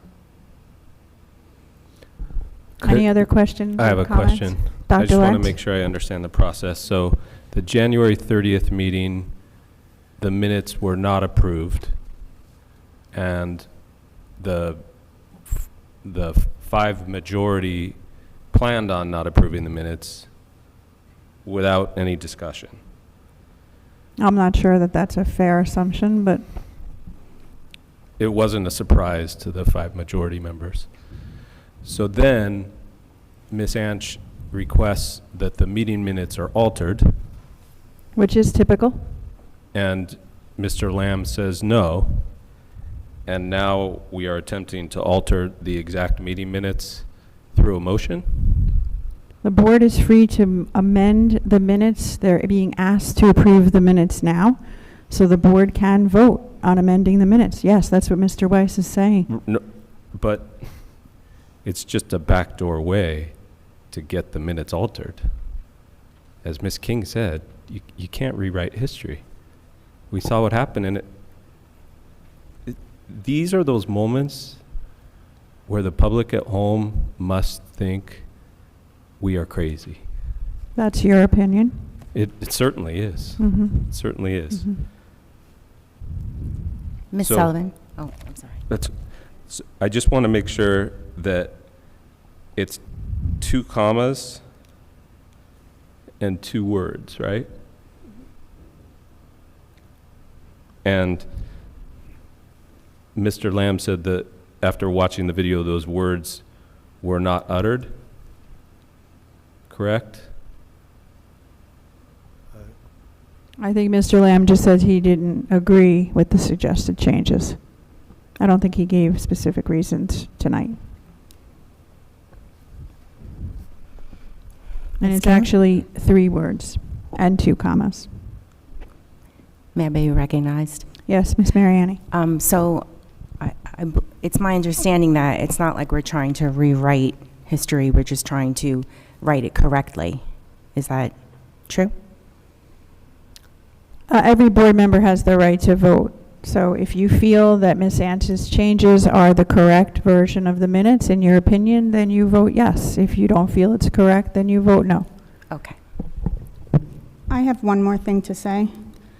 Yes. I just want to be clear that it's my understanding, and just so this is for the record, it's my understanding that corrections to meeting minutes can be made in situations where, and that was one correction that you caught, Ms. Anch, where the date is incorrect. It says January 5th, or it says January 6th instead of January 5th. that it states that someone voted yes, when in actuality, when you listen to the tape, someone voted no. Those are the types of corrections that are meant to be made and discussed. Changing who said what, Mr. Lamb was very clear in his response to Ms. Anch, in which he stated that we generally do not name names in the meeting minutes. They are a general overview of what transpired at the meeting, and I cannot express my my shock and my huge concern that I have with what is happening right now and the rewriting of what is actually going on. Thank you, Mrs. King. Anyone else have any questions? All right, Ms. Demetrio, we're voting on the motion to amend the minutes to include Mrs. Anch's handout, which would actually be incorporated into the minutes. Mr. Bogdansky. Yes. Mr. DeLate. No. Ms. Amalo. Yes. Ms. King. No. Ms. Koulikortis. No. Dr. Lorenz. No. Ms. Mariani. Yes. Ms. Anch. Yes. Ms. Sullivan. Yes. So the motion passes. Do we have any other board discussion on agenda items? I think that's where we are. Any other questions or concerns on the regular agenda? Yes, Ms. Koulikortis. I just would like to speak about OP4 once again. This was a motion that was walked on the January 5th meeting by Ms. Emelo to change the calendar, dates, and locations. And through a lot of discussion in committee, I brought up some issues that I felt that were pertinent to the change. First of all, the superintendent of schools devised the calendar that he worked with his staff on. They came up with the room locations, the dates, and that should have been respected, but it was not, and a new calendar was walked in. I have some concerns where we move these meetings to the cafeteria. My concern is, A, security. When walking through the schools, as I expressed in our committee meeting, you're allowing the public to walk through the hallways of the school. We do not have police here anymore. We have one security officer. How do you know who's going to walk through the school? How can we be sure that the people that are walking through the hallways are walking in and walking out, that they're not hiding in a classroom, that they're not, lost somewhere and they just stay there and the next day we have a problem? I really suggest we use caution with that. I think it's adding a huge security factor. That's my number one concern. The second concern I have and I expressed was, you're going to take an almost 3 to 4 hour meeting where you have comfortable seating and you're going to move it to the cafeteria. Cafeteria seating, as I expressed to Mrs. Emelo, who at the time hadn't thought about how we were going to configure the room, was the seating arrangements. Here we have cushioned seats.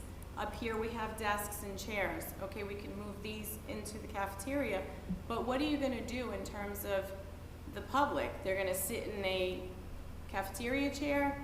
We're going to have folding chairs. That's going to be very uncomfortable for the public.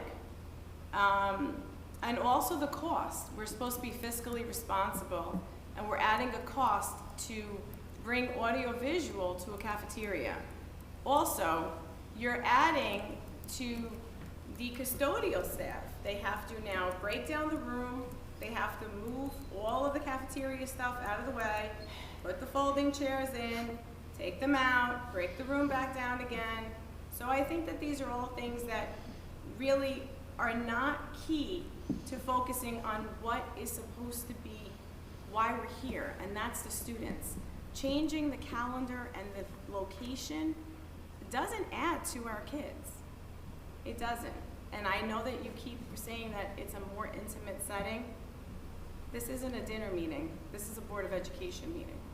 So I really would like to make a motion to go back to the original calendar that Dr. Dionisio, the superintendent of schools, who runs the schools, not the Board of Education, be put back on the calendar tonight. Second. Board discussion on the pending motion?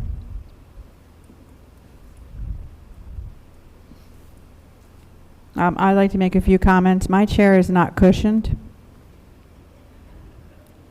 Number two, we have PTO meetings. We also have numerous events that occur in the school. Almost every night that I come here, I see, or the other building, I see that there's sports events going on and the doors are open. So people go to the basketball games, people go to the PTO meetings during the day. I have confidence in our security measures at the school that no one will be hiding in a classroom, being ready to spring something on students. The audio-visual equipment, I think, Ms. Emilo, you can correct me if I'm wrong, is going to be used for other school events as well, potentially. And the other comment that you made about the superintendent, yes, we know that there was a different suggestion, but there is a desire to be more intimate. I don't know about you, but I cannot see people's faces from here, and I have a lot of difficulty hearing. I have a lot of difficulty hearing people. I need to be, I'm actually thinking about moving my seat over here because this is not good for me to see what people are saying, how they're expressing themselves. I want them to see my face too. I want them to see my body language. So I think that some of these concerns could be addressed. But Ms. Emilo, could you just correct me if I'm wrong? Is the audio-visual equipment that we might have to purchase could be used at other school events as well? Is that right? It's mobile, so We could potentially can be. use it for other school functions. Okay.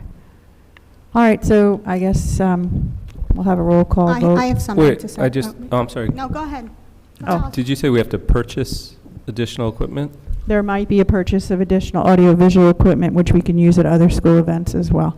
Oh, I just thought we were making sure that we were fiscally responsible. It doesn't seem like it would be a great decision for us to have to purchase something when we already have a fine set up at both schools, again, that Dr. Dionisio recommended. Thank you. This, May I be this recognized? appears to be another one of those moments where it's a solution without a problem. I think if the students are watching these kinds of conversations and they're thinking about leadership, the first thing they're thinking about are what are the priorities leaders are looking at?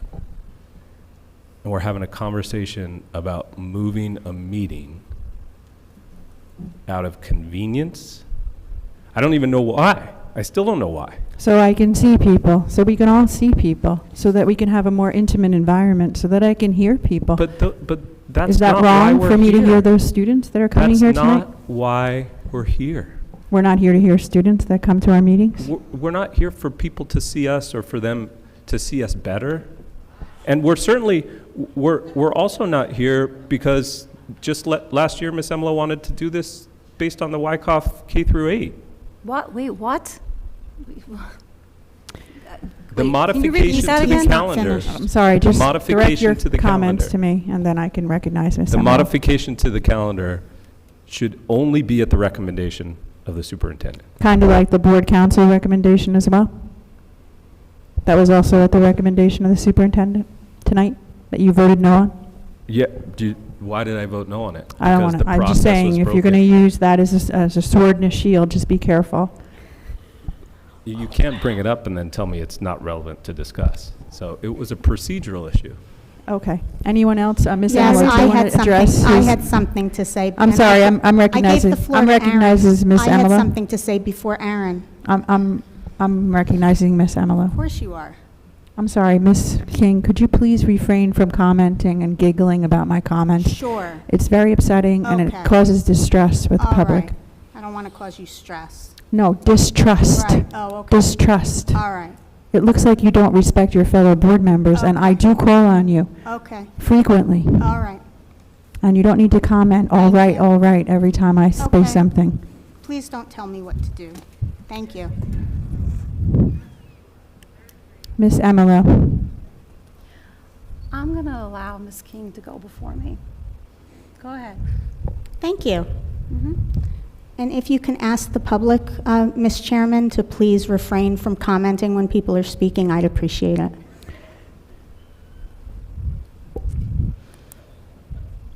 I won't ask at this time. Thank you. Anyone So- else wish to? Oh, I'm sorry. Was that it? You have more?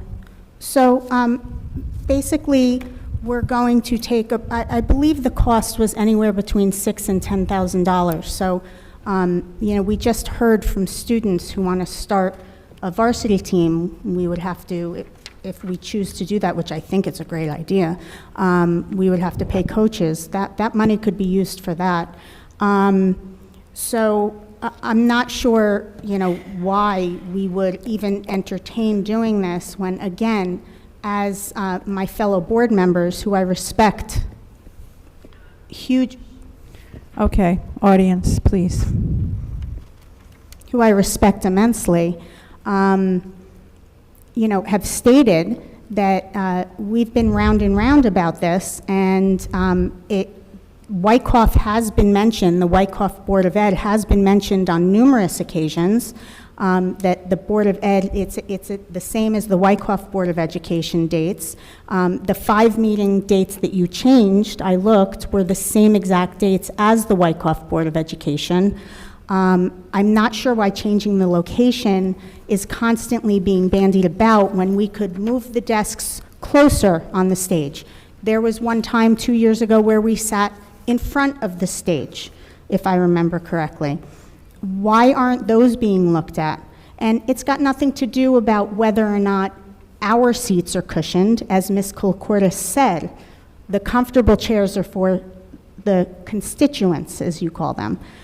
The fact of the matter is that this appears to be something that you just want to do and not something that is necessary. Thank you. May I be recognized? Yes, Ms. Anch. Just But Ms. Emilo, did you want to go next, or Yes, just bring your microphone a little closer to your voice, if you don't mind? sorry. Okay, so first I want to address something that you just said, Ms. King. You said you have respect for all your board members. Just direct your comments to me. But Ms. King constantly makes comments while board members are speaking or votes are being taken or the public is going ahead and speaking as well. I don't appreciate that. I don't think that it's respectful. It bothers me. I'm sure it bothers a lot of other people as well. I feel like it's harassment. Just tonight, she said, when someone got up to speak, "This is your plant," from the audience. Then another comment that she made was, after we voted, "like sheep." That was another comment that you made. But you have so much respect for Just speak to me. everyone on the board. Mhm. Direct your comments to me. You don't need to help, Mrs. King. I will run the meeting. You're constantly giggling. You laugh at people that get up to speak in the audience. It's just really disturbing. It's unkind, and I just think that you saying that you have respect for other board members, I don't believe that to be true. I have some other comments here too, but I'm not going to go ahead and say them all. So, I did state the reasons why, multiple times, why I made the suggestion to change the room location. It's based on feedback that I've gotten from my constituents and that other people on this board have gotten as well. I am elected by, as well as all of you, by hundreds and thousands, of people in our community. I'm an extension of those people. I'm their voice. So if they voice to me that they'd like to see a different location for our board meetings, then I'm going to go ahead and I'm going to try to get a different location for them. It's worth trying. If it doesn't work out, then we change it again. but it's worth trying because that's what my constituents are telling me. And I was elected by those people, and I respect what they're telling me. So I didn't go ahead and change the dates because it fell on a Monday that happens to be when some Wyckoff K-8 meetings are. I changed it because if you look at the days that I picked, because I picked a Thursday, it actually doesn't conflict with any K-8 in the Flow District, not just Wyckoff. Also, if you look at the Thursdays that I picked instead of the Monday, for instance, hold on, let me look at my notes.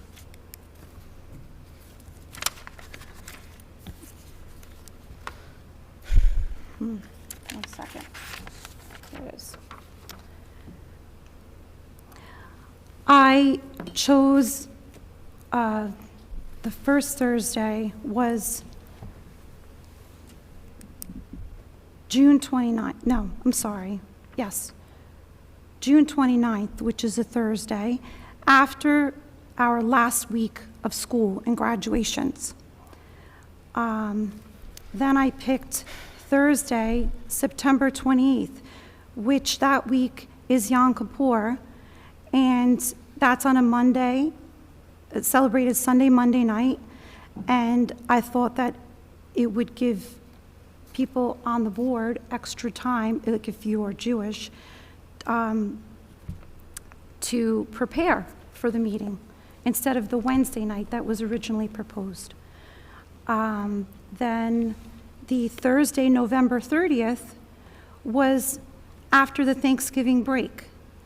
And last year, we were given the board packet on a Tuesday night before the break, and we had our meeting on Monday, which meant that we had to read the board packet, which that board packet happened to be like almost 1,000 pages over the break.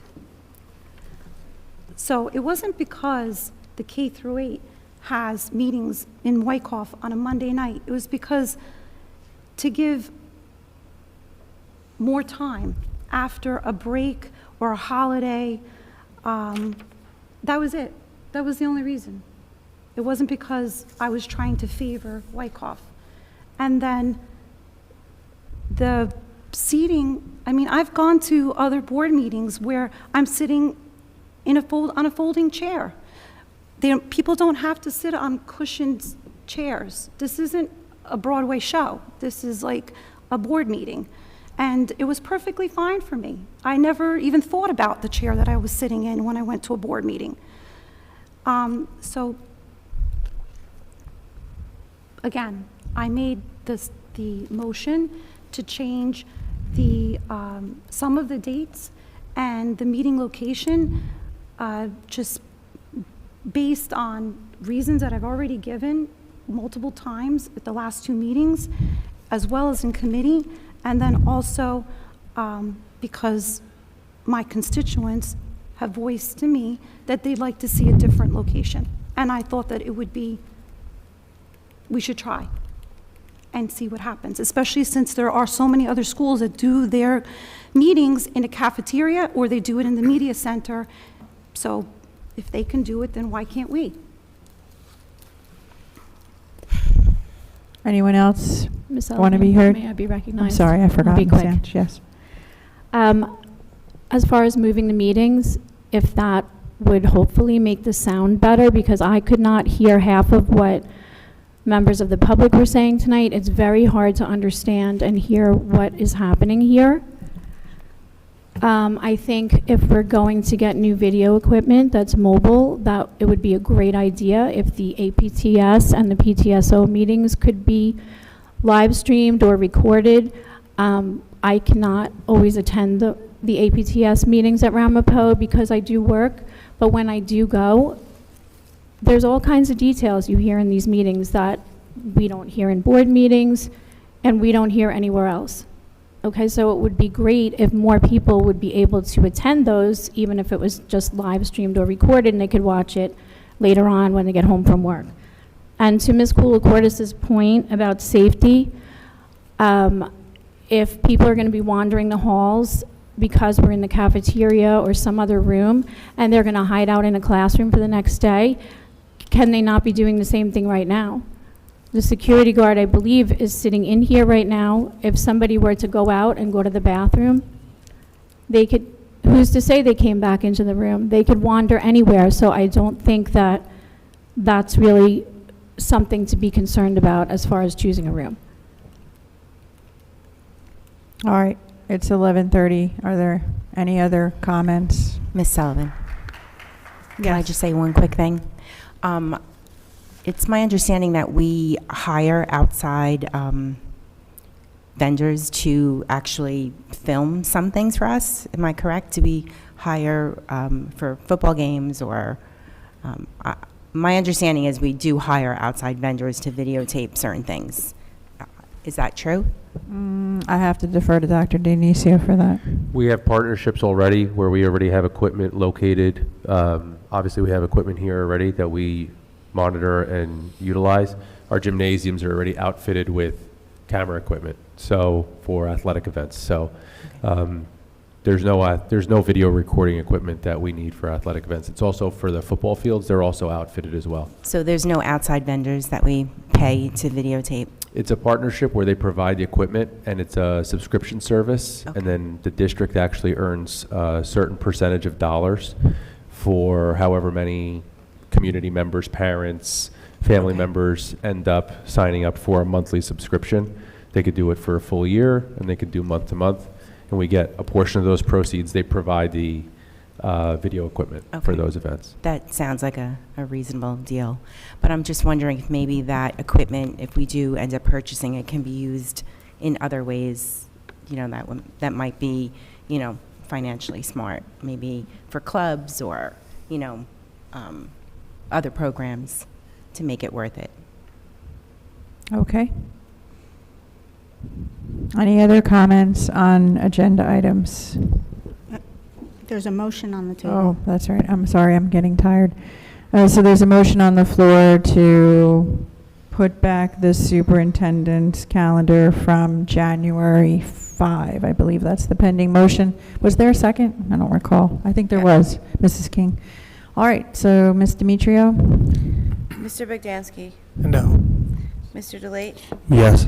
Ms. Emilo? No. Ms. King? Yes. Ms. Koulikortis? Yes. Dr. Lorenz? Yes. Ms. Mariani? No.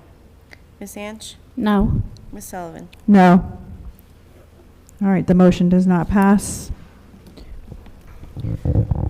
Are we back to board discussion on Yes. agenda items? I have a question. Yes. Does any other board member wish to speak? No. Mrs. King? So PO1, 0164.1, the State Board Code 9322 clearly states that there should be guidelines in place to keep members from abusing the policy. Code 9322 also states the board president should be the one granting permission, so not the board secretary, as the draft that you wrote says, or that was given to us. Code 9322 also states that no member should participate in executive session remotely. I'd also like to know what other districts have this type of policy in Bergen County.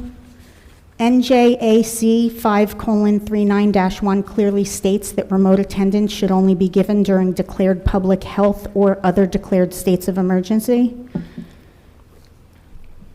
So this policy is dangerous, in my opinion, especially as it relates to, as it's written right now, especially as it relates to executive session. There are no safeguards whatsoever. The only limit is that you need to provide the reason why or the request 48 hours before a meeting to the board secretary, who does not have jurisdiction over board members. The board president should be handling those.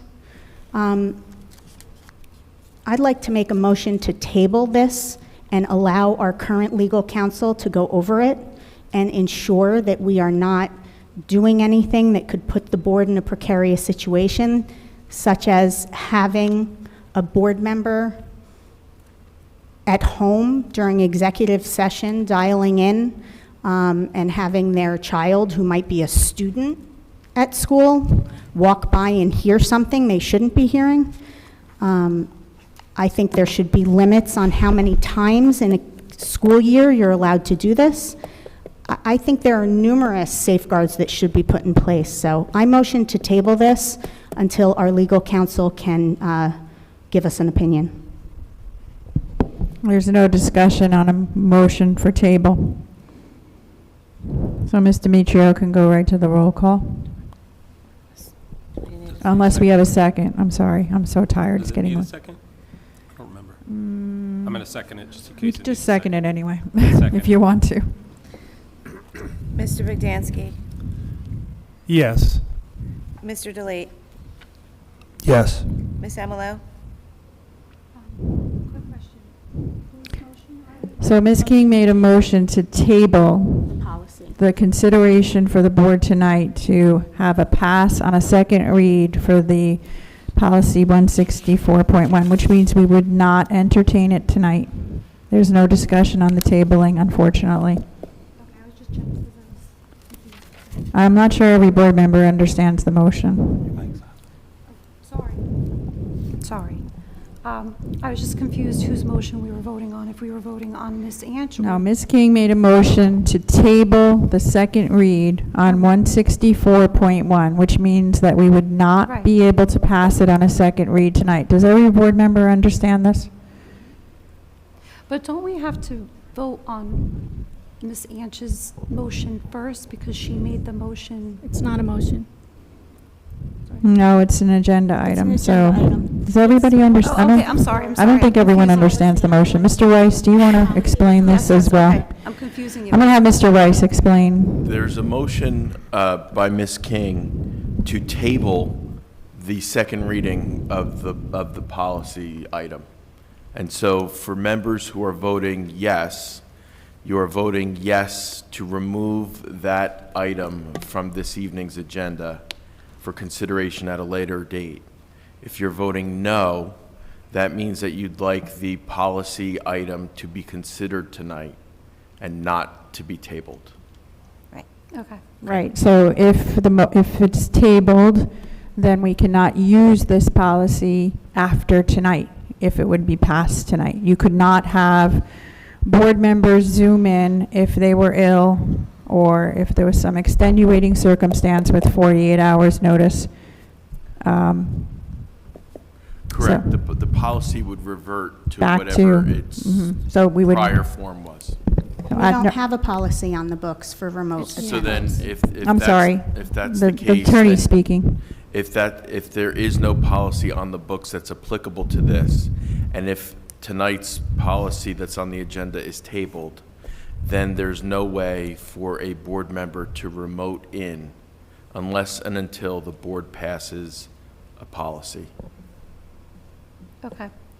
Does every board member understand? You want to start again, Ms. Demetrio? I'm sorry. Are we allowed to start again? 2 votes have been cast. I think we So, can. to the extent that any of the board members who cast their vote would like to change their vote, they should do so now while voting is in process. There is a way to subsequently change your vote, but we're kind of live and going through it right now. So I think for purposes of clarity of the record, it might be best to do that now, should either of the two members who cast their vote wish to change their vote, based upon my explanation. Ms. Demetrio? Mr. Bogdansky, No. Mr. DeLate, Yes. Ms. Amalo, No. Ms. King, Yes. Ms. Koulikourtis, Yes. Dr. Lorenz, Yes. Ms. Mariani, Absolutely not. No. Ms. Anch, No. Ms. Sullivan. No. Well, the motion does not pass for tabling. Now, do we want to continue the discussion on the agenda item? Does anybody else have any comments on any agenda item? I would like to speak, if possible. Yes. Ms. Mariani. What we're talking about, we discussed in policy in our committee, and we were unanimous in putting it forward. I just want to say that. Okay, thank you. Anyone else want to make a comment on any other agenda item? So Yes, Mr. DeLate. I agreed to move forward with the 0164 in policy before I received this bylaw draft from NJSBA, which is what Ms. King referred to earlier, which actually just reinforced everything that I said was a concern in the policy meeting. So it truly validated all of my concerns. I'd also like to just say, in reference to agenda item F2, the fact that no items from the audit required corrective action, I believe that Mr. Lamb and his finance team should be applauded for a job well done. You'll have an opportunity to do board comments at the end, so you can make comments about those things as well, and we welcome that. Ms. King, I actually didn't hear anything that he said. Could you repeat it? I didn't hear you. What part didn't you hear? The last part, I just didn't hear it, so. I think he said that he got a code from Ms. King from the New Jersey School Boards Association. Actually, I got a code. This came from Katrina Hummel, a lawyer at the NJSBA. I didn't see the document, so we did get board counsel advice on this from Mr. Fogarty, and we did actually double check that. I did that, and Dr. Dionisio also spoke to him briefly. So we have had board counsel advice on. I thought you told me you reached out to Fogarty and they didn't respond, so therefore you thought it was good. No. Mr. Fogarty's letter was in the policy committee folder. I don't know if you had a chance to read it. And then it was circulated again to the entire board per the request of Mrs. King. So we did have board counsel contribution to this. I believe Mr. Fogarty recommended not moving forward with it.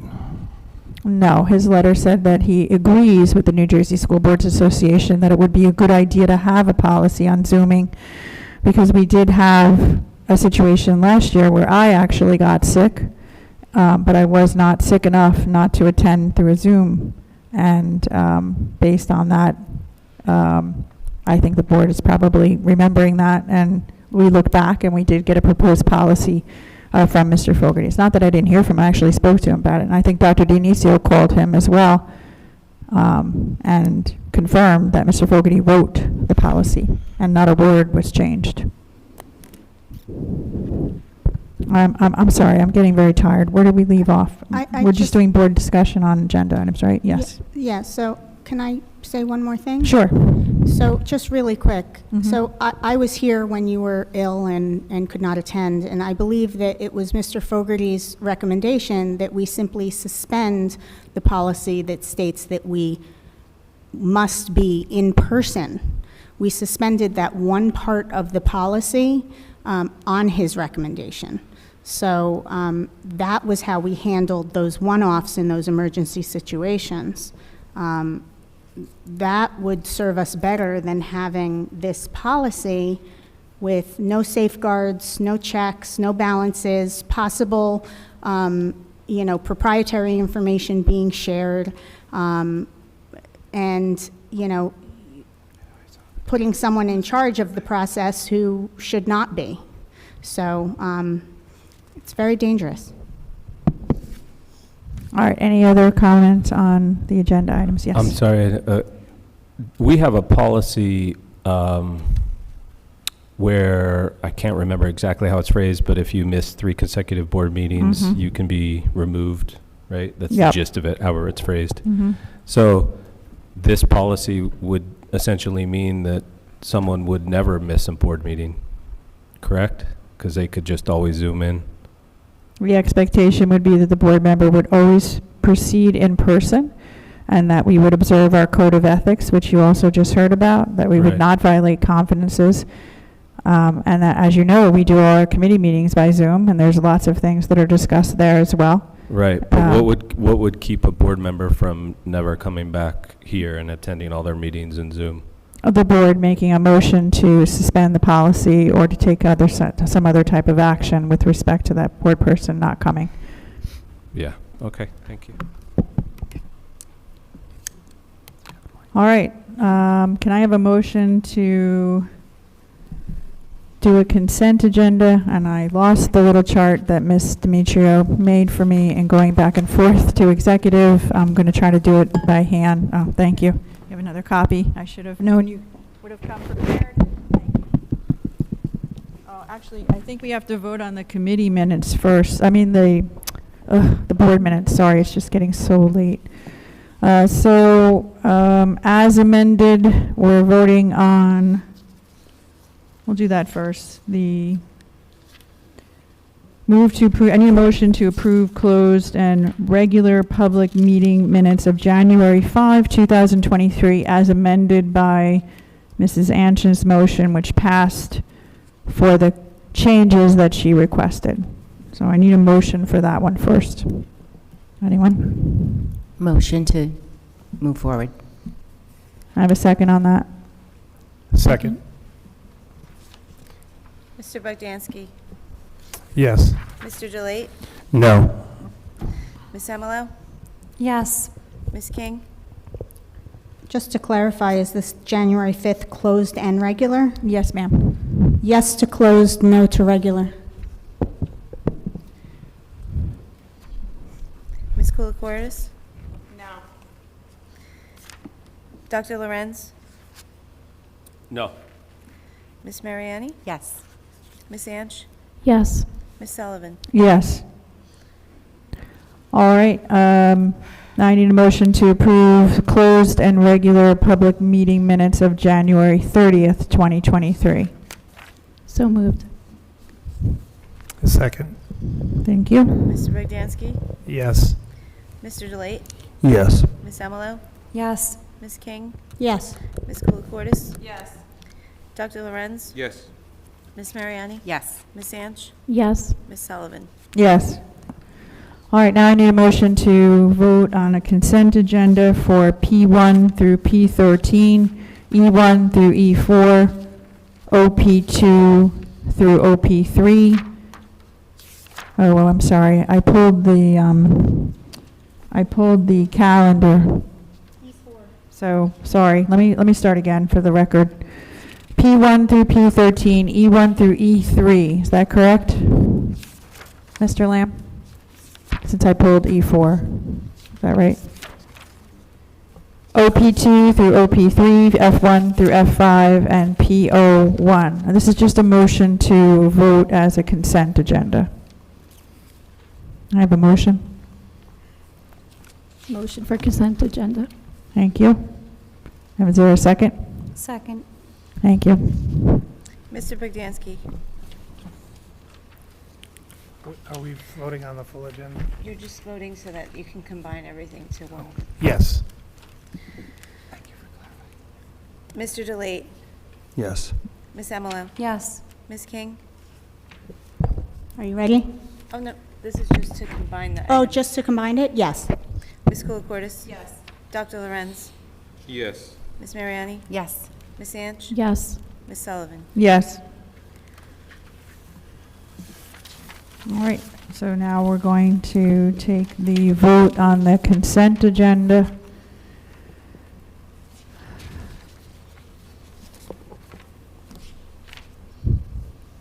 Whenever you're ready, Ms. Demetrio. Do you need a motion? Oh, no, I need a Sorry. motion to approve the consent agenda. Oh, really? Motion to approve the consent agenda. Can I have a motion? So moved. I need a second. Second. So confused. Thank you. I thought so. Okay. Mr. Bogdansky? So this is for the entire. Yes. Okay. Yes to all. No to 002, 3, 004, and 006. Mr. Delate? No to OP4 and no to PO1, and yes to the rest of the agenda. Okay. Ms. Emilo? No to E1, yes to the rest. In E1, right? E1. Thank you. Ms. King? No to, I'm sorry. let me start over. I'm abstaining from P3, letter B as in boy, letter K, and letter R. And I am no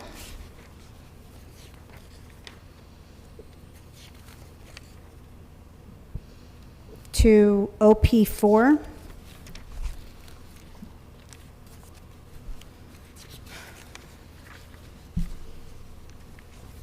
P01, and I am also abstaining from F as in Frank 3, number 56261. Do you want me to repeat that, Angela? And I'm yes to everything else. No, thank you, I got it. Ms. Colacortis? Yes to all except OP4 and PO1.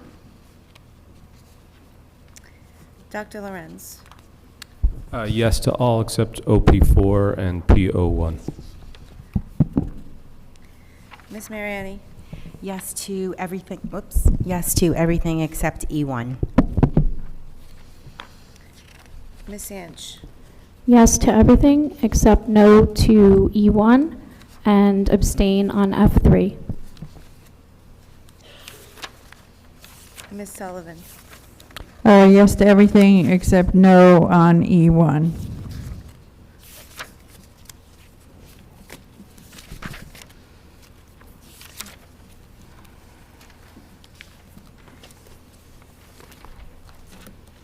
All right. Now, we're supposed to have public comment, but I think it's midnight on the nose. What does the board think about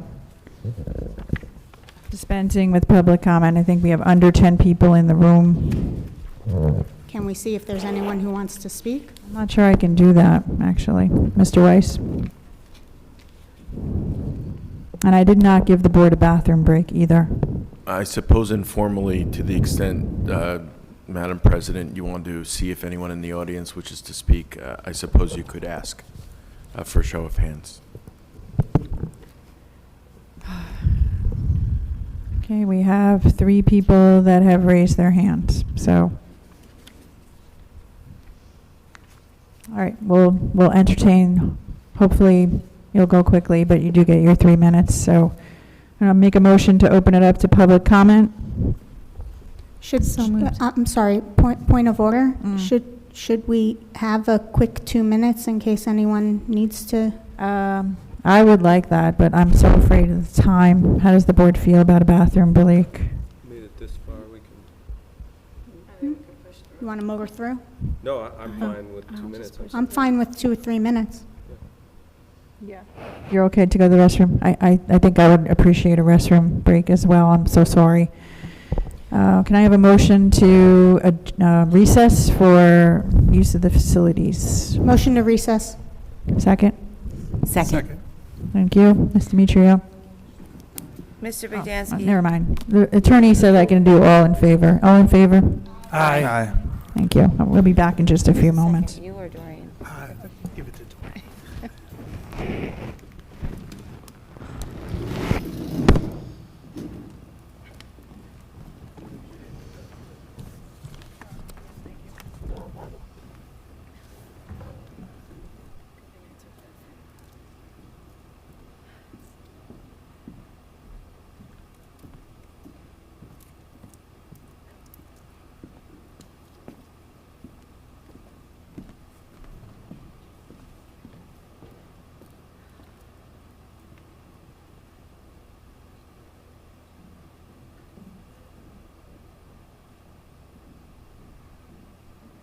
Shooting at Michigan State. 3 people killed, 5 injured.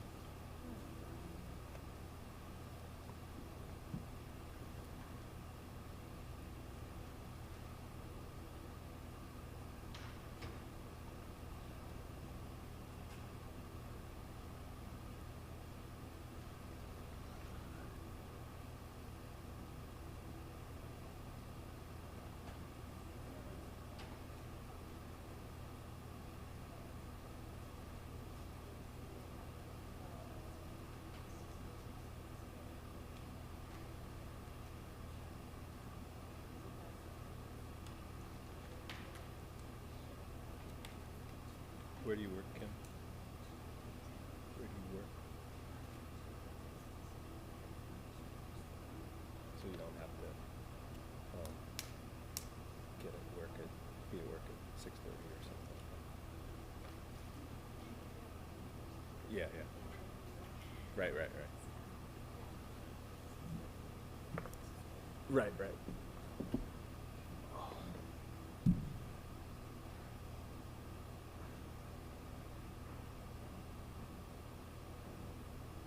New water heater. You do? My 15-year-old takes the longest showers, and I follow him. You gotta start yelling at him. It's driving me crazy. I know. And they make some kind of like, it's like $1,000 or something. It's like an addition to your water heater. It's almost like a attachment or something. A plumber was telling us about it. It's legit. It's not like, I don't know. Yeah, I mean, the water heater's still good. It's not big enough because he takes 12-minute showers. You're gonna tell him, try in the showers, dude. You don't have enough. I'm trying. That's what gas bills. Yeah. Yeah. Yeah. They don't have long showers. Yeah. Problem. Yeah, my parents were like, they came in there in like 2 minutes. Yeah. There's a couple spots in Oakland that are sewer, but almost open. Is Franklin Lake mostly septic? So it's mostly septic, but they offered sewer free. Oh, it's septic now, but they're going to put sewer in? They're offering, but Yeah. you know, what to pay for. I know. So now it's just a matter of getting enough people I know. to do it, you know. It's tough though to not have to worry about. I would love to. Yeah. I would love that.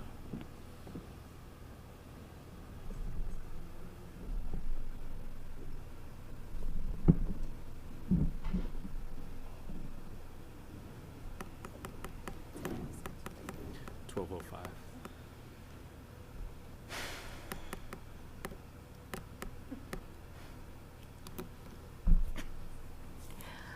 I have a pounding headache. I know, me too. I'm starving is what it is. I know, I'm gonna be going back and hopefully grabbing one of those sandwiches. Yeah. I know, it's like, Now I regret not eating it. they turn into a college student. I'm like, maybe I'll stay up all night. No. My wife is gonna, Pizza. yeah, she's gonna be like, what are you doing? 4:45.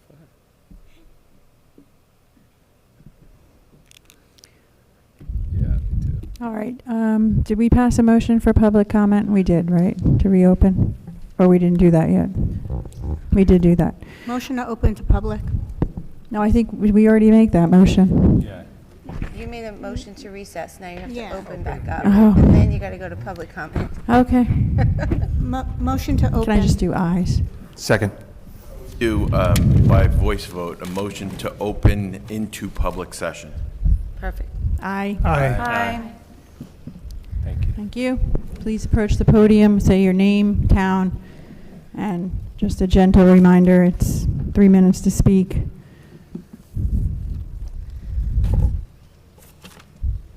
Vicki Holst, Franklin Lakes. At the last meeting, I got up and made some comments about the policy that you had the second reading on tonight regarding remote attendance. And, you know, one of the things I have observed is that many schools do different things because not all schools are set up the same. And those schools probably listened and followed the directives of their superintendents. But I don't think the committee probably dug into it that deep. That's just my guess. Also, the kids eat lunch at 10:30 in the morning, so if we're having meetings in cafeterias, I don't care if my chair is comfortable or not. I was on a board where we often met after midnight, and I didn't care about that either because that was my job. But if we're having meetings in a cafeteria where students have to eat safely the next day, somebody's putting those chairs out, somebody's rearranging it before the meeting, that's staff, that's money. someone's cleaning up afterwards, that's more staff, that's more money. The auditorium, the chairs are already here. Nobody has to set up the chairs, they're here.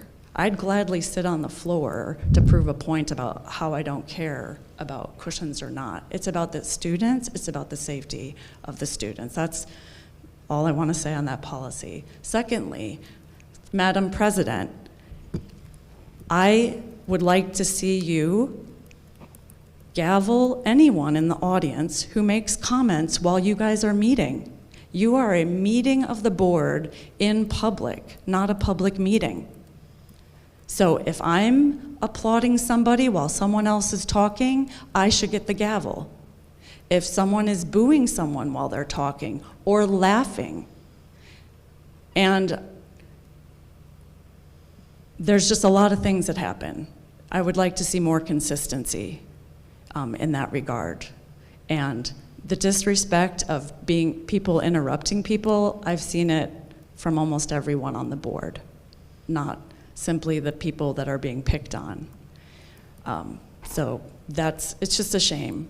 If I was on the board and my kids had to see these recordings, it would just crush them. I can't even imagine, like, all of our students know this is happening. You need to do better on so many levels for our students, for our community, for our schools, for our staff, for our administrators, for our janitors, for everyone. Thank you.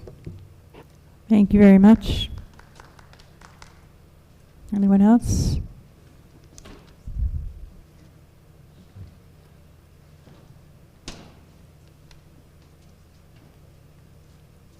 Hi, I'm Para Underfer, Franklin Lakes. Just a couple of things. We spent so much time, or you spent so much time on the calendar. This time should be dedicated for the kids and what's good for them. Again, as Ms. Holt said, I don't mind sitting on the floor either. Why change something, or why try to fix something that's not broken? You talk about supporting the superintendent with the vote for the new attorney. Welcome. What happened to supporting him with Fogarty? So you support him now, but you don't support him then? As far as the HIBs, this is about protecting students. It is about trusting the administration and the process, their experience and judgment as educators. This is about upholding state HIB laws. This is not about personal beliefs against discipline. There's a lot more on this paper, but what I will say is when you look at these HIBs, think about that girl in South Jersey. Think about what happened to her, about the bullying, and the consequences. Again, this is all about the students. Don't waste your time trying to fix something that's not broken. I understand the intent, but they're priorities. Listen to the superintendent, support him. Don't just say it when it's convenient. Thank you. Thank you very much.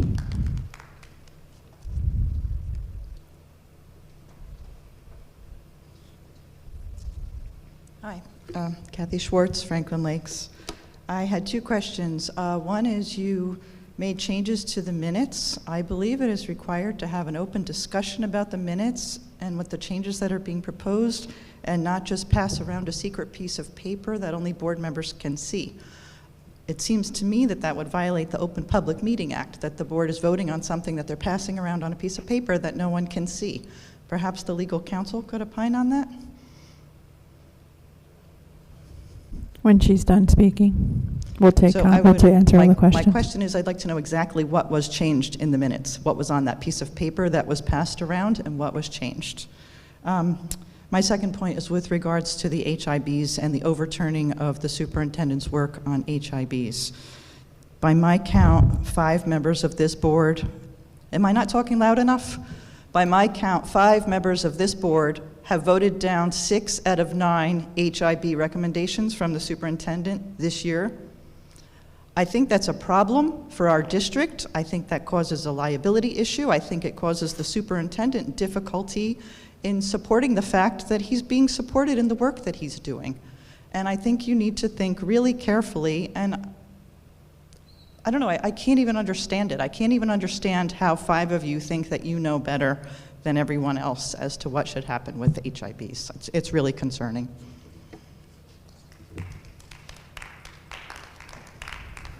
Thank you. Margaret Bennett, Franklin Lakes. Like Kathy said, we don't know what the piece of paper was that Kim passed around, but we can assume, based on your conversation, that it was the changes suggested in the email that you sent, which was a rewrite of history. And the problem I have with that is with Mr. Weiss, who wasn't there. And you basically gave an opinion to change the superintendent's words that are recorded on video. And I'm hoping that going forward, you won't be giving opinions without having the facts before you. So while you had a suggested amendment, you also had concerns raised about the fact that those amendments were actually rewriting history. So if those amendments were what we saw through an email that Ms. Anch had written to Mr. Lamb, that was not accurate. It did not match the video, which is a very easy way to check history. So I'm very, very concerned that I saw this sort of such easy willingness to make an opinion without having facts. That highly concerns me. I will. Yeah. Well, there's one more person here.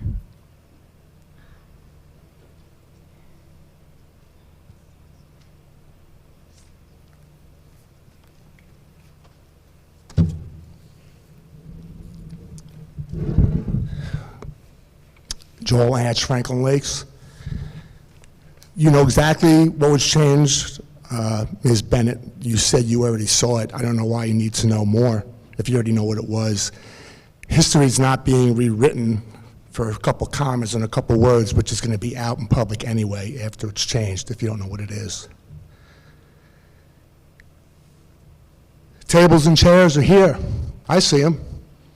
The same as they're sitting in the cafeteria, to be moved around whenever they need to be moved. I don't really see what the difference is. What needs to be moved and doesn't need to be moved. I hope students are watching this. Unlike people that would probably think they should be coddled and shouldn't see what happens in open government meetings. I hope a lot of people are watching this. That's why we had an election that changed the majority of the board. I don't really know what HIBs are being voted on or not voted on, but for people to come up here and talk about them when nobody knows what they are, thinking it's terrible, really don't know what they're talking about. Some kids can be telling a joke. 2 Jewish kids, and I'm Jewish, can say something, and some teacher or some can overhear them on the other side of the room and file a HIB.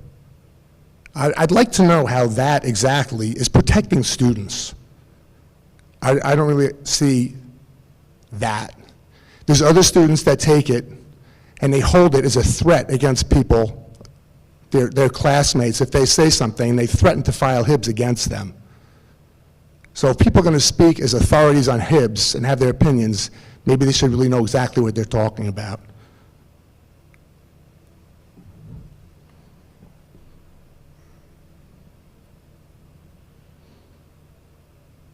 I might as well use all 3 minutes. It's really not that late. Just about 5 to 4, so I think I'm pretty much done. Thank you very much. Mrs. Schwartz, I'm sorry. I just want to respond to Mr. Ansch. I don't know anything about the HIBs that you guys are talking about, but the superintendent does, and the educational staff that we employ in this school district do, and they are bound to follow the law. And for you to overturn their work in trying to follow the law is where I have an issue. Thank you.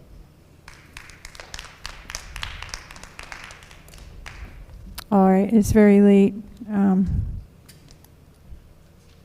Are you coming down to speak, Mr. Ansch?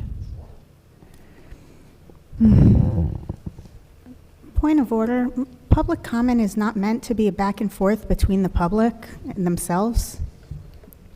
I can't suppress the speech of public comment.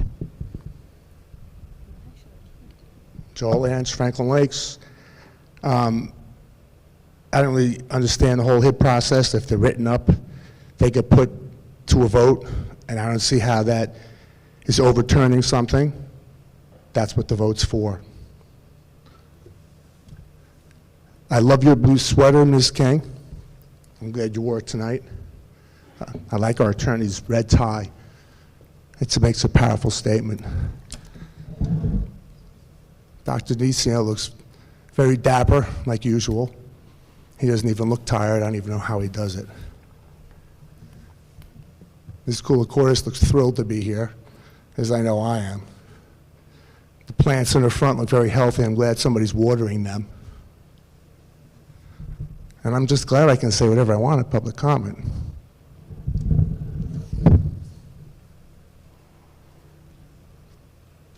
Thank you.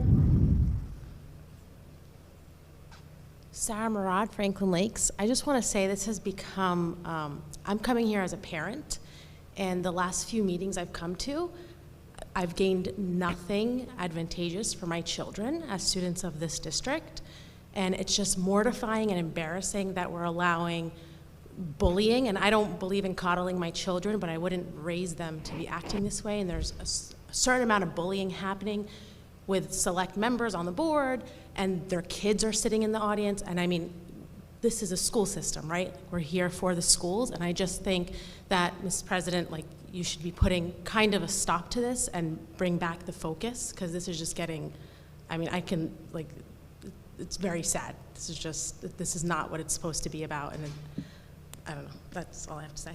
Thank you. Thank you.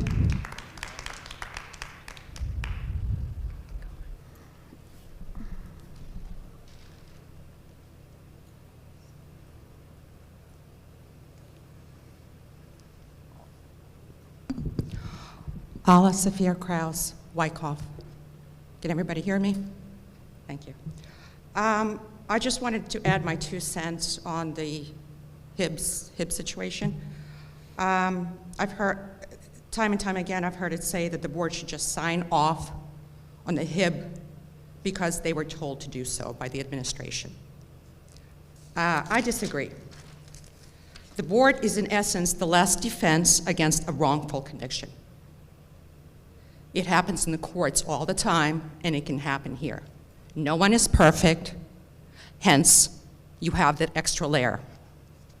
They are professionals, they're adults, and they're perfectly capable of reading facts of any situation.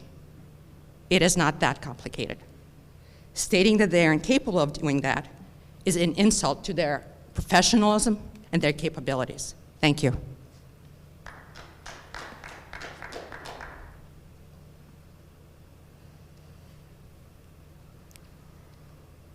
All right, does not appear that we have any more speakers. Do we have a motion? I was going to close public comment and then let you do it, yeah. So can I have a motion to close public comment, and then we'll answer any questions or make comments? So moved. Second. Thank you. Mr. Bogdansky. Yes. Mr. DeLate. Yes. Ms. Emilo. Yes. Ms. King. Yes. Ms. Kouliakouris. Yes. Dr. Lorenz. Yes. Ms. Mariani. Yes. Ms. Ansch. Yes. Ms. Sullivan. Yes. All right. Mr. Weiss? Yes, thank you. Would you like to be recognized? Thank you. With regard to Ms. Bennett's comment, I think it's important that I clear the record, if you will. I was asked a question with regard to procedure and what is procedurally appropriate. I was not asked about the veracity of anything. I was not at that board meeting. I don't know what happened at that board meeting. I don't pretend to know what happened at that board meeting. But when I'm asked by a board member what the proper procedure is to amend minutes, I will give that answer regardless of the amendment to be made. I will tell my client, the board, how to do something legally. With regard to the assertion that that somehow violated the Open Public Meetings Act, this was done out in the sunshine. We are all here now. There was a discussion on the stage about the exact changes that were going to be made, to the point that at least one board member said there are 2 commas and then 2 other words, the word secret and the word Miss King. You'll also recall that the motion was to amend and supplement the minutes with the submission by Ms. Anch, which will be made part of the record. So again, out in the sunshine, out in the open, for the entire world and public to see. So thank you. All right, do we have any other, Dr. Ginesio, did you want to address anything at this time with respect to the second public comment? I have no comments. All right, we now go to board comments. If anybody wishes to make comments at this time, I would ask that you try to be as quick as possible. I don't even know what time it is now. I think it's 12:30 in the morning. So I just have one thing very quickly to say. Just because I know people will be watching this at a later date, I'm sure people aren't still awake watching it, but I hope that everyone really listens to what's going on here. There are many things that happened this evening, a few of which are things that the new board members and Ms. Emilo and Ms. Sullivan railed against for the last 2 years. So there were things like us being told not to rubber stamp everything the superintendent puts forth. We were told we didn't read all the information. We were told we didn't ask questions enough. We're doing all that now and we're being ridiculed for it, the 4 of us. The 4 members that don't agree with the board president and the other 4 members of the board who follow her. It's okay to disagree. I disagreed with the previous board on numerous occasions. John Carolyn and I got into arguments numerous times. I do not agree with the superintendent. However, I ask pertinent questions. I listen to him, he listens to me, and we come to a decision, or I come to a decision of how I'm going to vote. That's democracy. That's how things work. And it's fine if we don't agree.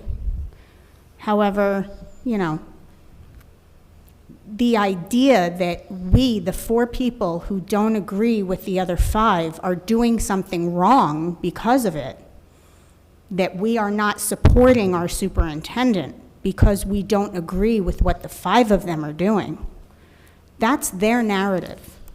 I said before I was interrupted, dog whistles,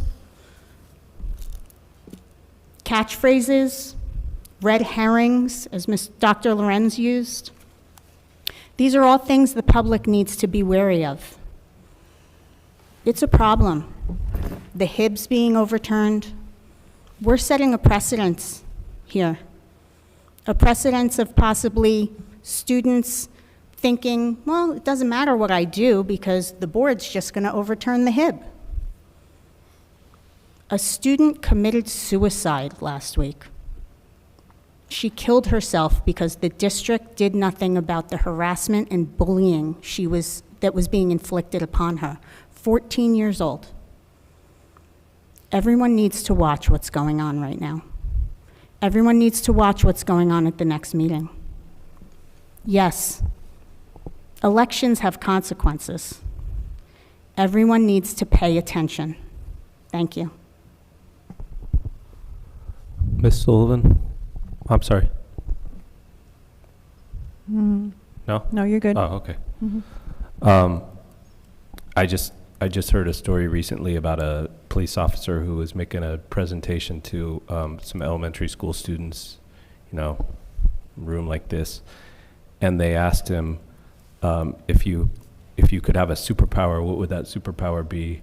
And he said, I've thought about this one. It's easy. It's empathy. Because if I could force someone to feel what I feel, and if that person then somehow forced me to feel what they feel, we'd have a real conversation. There'd be real trust and real respect. And this is not enjoyable. I'm going to speak for myself at all. This isn't what I signed up for. And I don't enjoy prepping for this. I don't enjoy being here. I don't enjoy having these conversations. I certainly don't enjoy staying until 12:30. No one wants to. But it's really, really difficult for me to trust the 5 of you when I feel like I'm left out. When I feel like I don't get to have conversations with you in emails. When I don't get responses to substantive questions in emails. When motions are walked in, I feel like I'm left out. It makes it really hard for me to have a subsequent conversation with you about something that's really substantive. Because I don't trust you. And there are real reasons why I don't trust you. And it's really unfortunate. I am not optimistic, but I am hopeful that things are going to change. But there has to be something. There has to be some give, some response on the part of the 5 of you so that I don't feel like I'm coming in here and not knowing what I'm going to get. Thanks. Thank you. Sullivan. Yes, Miss Emila, just if you could put your microphone Sorry. to your voice. It's the stage. I can hardly hear. I just want to make a comment about what Dr. Lorenz said. Can't hear you. I'd like to make a comment about what Dr. Lorenz said. I was in the minority last year. Every vote was 7-2 the entire year. You've all voted in the majority yes to everything, except for one decision. It was the opposite. It was 7-2 the other way, but and I felt the same way as you did. I didn't trust you. I didn't feel like I was being heard. So it's. That's really unfortunate. I'm sorry you didn't feel heard You can last direct year. your comments to me. Can you let her know that I'm sorry she didn't feel heard last year? I think it's really unfortunate. Excuse me, audience. Weren't you the same people that said that we shouldn't comment or snicker or that I shouldn't suppress things? I actually can't hear, but I can hear you very well because you're sitting in the front. So please do not laugh, snicker, or joke, especially since when you complained about it a few minutes ago. I'll just add quickly, if you Yes. could relay it to Ms. Amolo. Mhm. If injustice occurred last year, then let's not replicate it. All I can say is, I feel like I'm on the outside. And if the response is, that's how I felt last year, then we're going to do this in perpetuity. And then those kids that are watching right now are really going to be thinking, this is insane. They're expecting a different result. Ms. Sullivan, I'll Yes. be very, Ms. very Barry. quick. Yes. I just want to say that the 2 motions, one that I made and one that Ms. Ange made, should not have been a surprise to anyone. It's something that I did on the first night, but for, I guess, clerical errors, it didn't carry over. And Ms. Ange also requested her minutes be corrected. So neither one of those motions should be a surprise. I just want to say that. Okay. Ms. Sullivan, may I be Yes, Ms. recognized? Ange. Just quickly, I'd just like to say trust works both ways. And when I sit on a committee, Direct your comments to me. sorry, when I sit on a committee, the ad hoc committee, and it's unanimous in our recommendation, and then my fellow board member votes against our recommendation. And when I sit on the policy committee, and we all have plenty of discussion, 2 times, and we all come to the same conclusion, and we unanimously move something forward, and then my fellow board member votes against it twice, that's a problem too.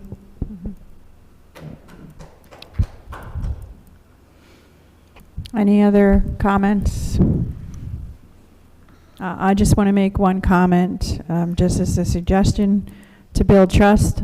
I had asked for permission to have the cell phone numbers of all the board members, and only 5 people gave me permission to call them.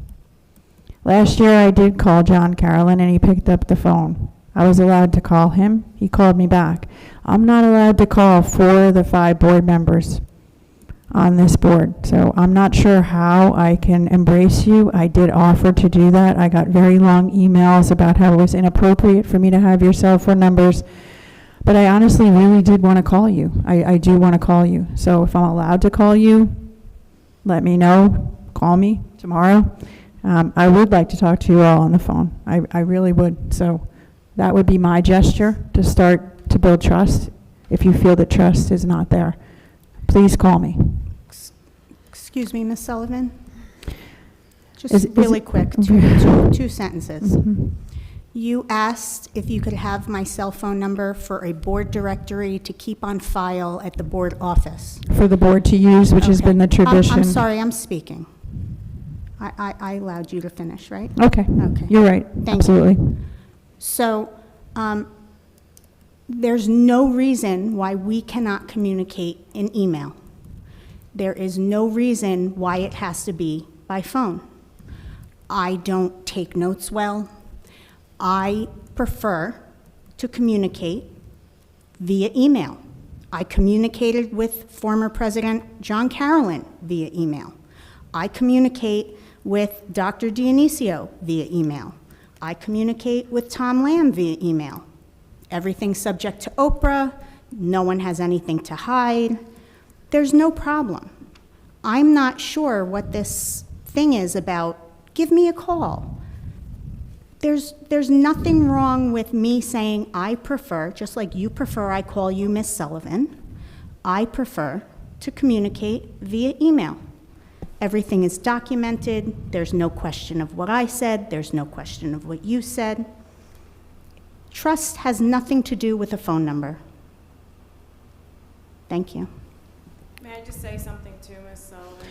I just want to respond to the board directory. That is something that the board has done for decades. We all had each other's home addresses, our cell phone numbers, and sometimes when we're working and we don't have time to write out long emails, we can call each other. It's just something that I've done. This is my 4th year on the board. We've always been able to call each other. If we don't want to call each other, sometimes email is awkward and difficult. And sometimes I'm running, you know, I'm a teacher myself, I'm a professor, I only have like a few minutes between classes, so it was just an offer. I don't want to be castigated for it. It was just an offer for people to be able to call and talk to me. That's all it was. So yes, I'm sorry. No, I'm just wanting to reference, your email was for, you wanted to obtain the phone number so that it could be put into the board directory like Ms. King stated. You did not ask if we could communicate via phone. You didn't ask for permission on that either, so I'm not sure where this is coming from, but you did state that this was in order to put into a board directory. Right, so And the my board directory answer would be you for was me to, noted. right. It had nothing to do with having a conversation. Mhm. There's no reason why you can't pick up the phone and call any of us. No reason. Well, Ms. King said I can't, so can I call you? You can call me. Okay. Yeah, you can also. Ms. Sullivan, Yes. really quick, I just want to say that before I got on the board, Ms. King emailed me and asked me to have a conversation on the phone. So I'm sure that you do occasionally do that because you requested that of me. Okay, thank you. Can I say one more thing, please? Well, you know, tit for tat seems to be the theme of the day. No, it's not tit for tat. Well, It's just it that it's appears- almost 1 in the morning. I understand, but Mhm. I have a right. Ms. King, to- you had plenty of Okay, floor but time now, tonight. Miss- Probably out of all the board members, if I counted the number I'll of be minutes. 2 seconds. She directed a statement towards me. Okay, so I'd like direct it to to me. address it. Thank you. I appreciate it. Mhm.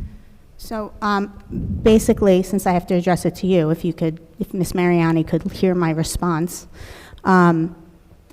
That was before you were sworn in on the board. I was welcoming you to the board. I did have a conversation with Mr. Bogdansky, and that's something that is traditionally done. You never called me back. I also sent you an email. You never responded to my email. I understand that there was a personal family emergency.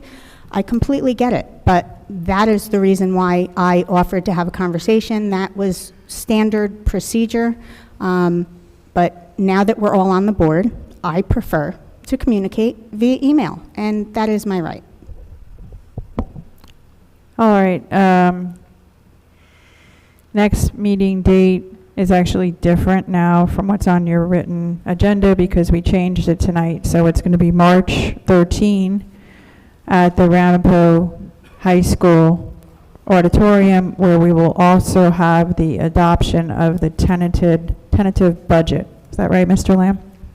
Did I get that right? That is correct. Thank you. All right, can I have a motion to adjourn? Motion to adjourn. Second? Mr. Bogdansky. Yes. Mr. Delate. Yes. Ms. Emilo. Yes. Ms. King. Yes. Ms. Koulikortis. Yes. Dr. Lorenz. Yes. Ms. Mariani. Yes. Ms. Anch. Yes. Ms. Sullivan. Yes. Thank you so much for coming. I apologize to my board members for the length of the meeting.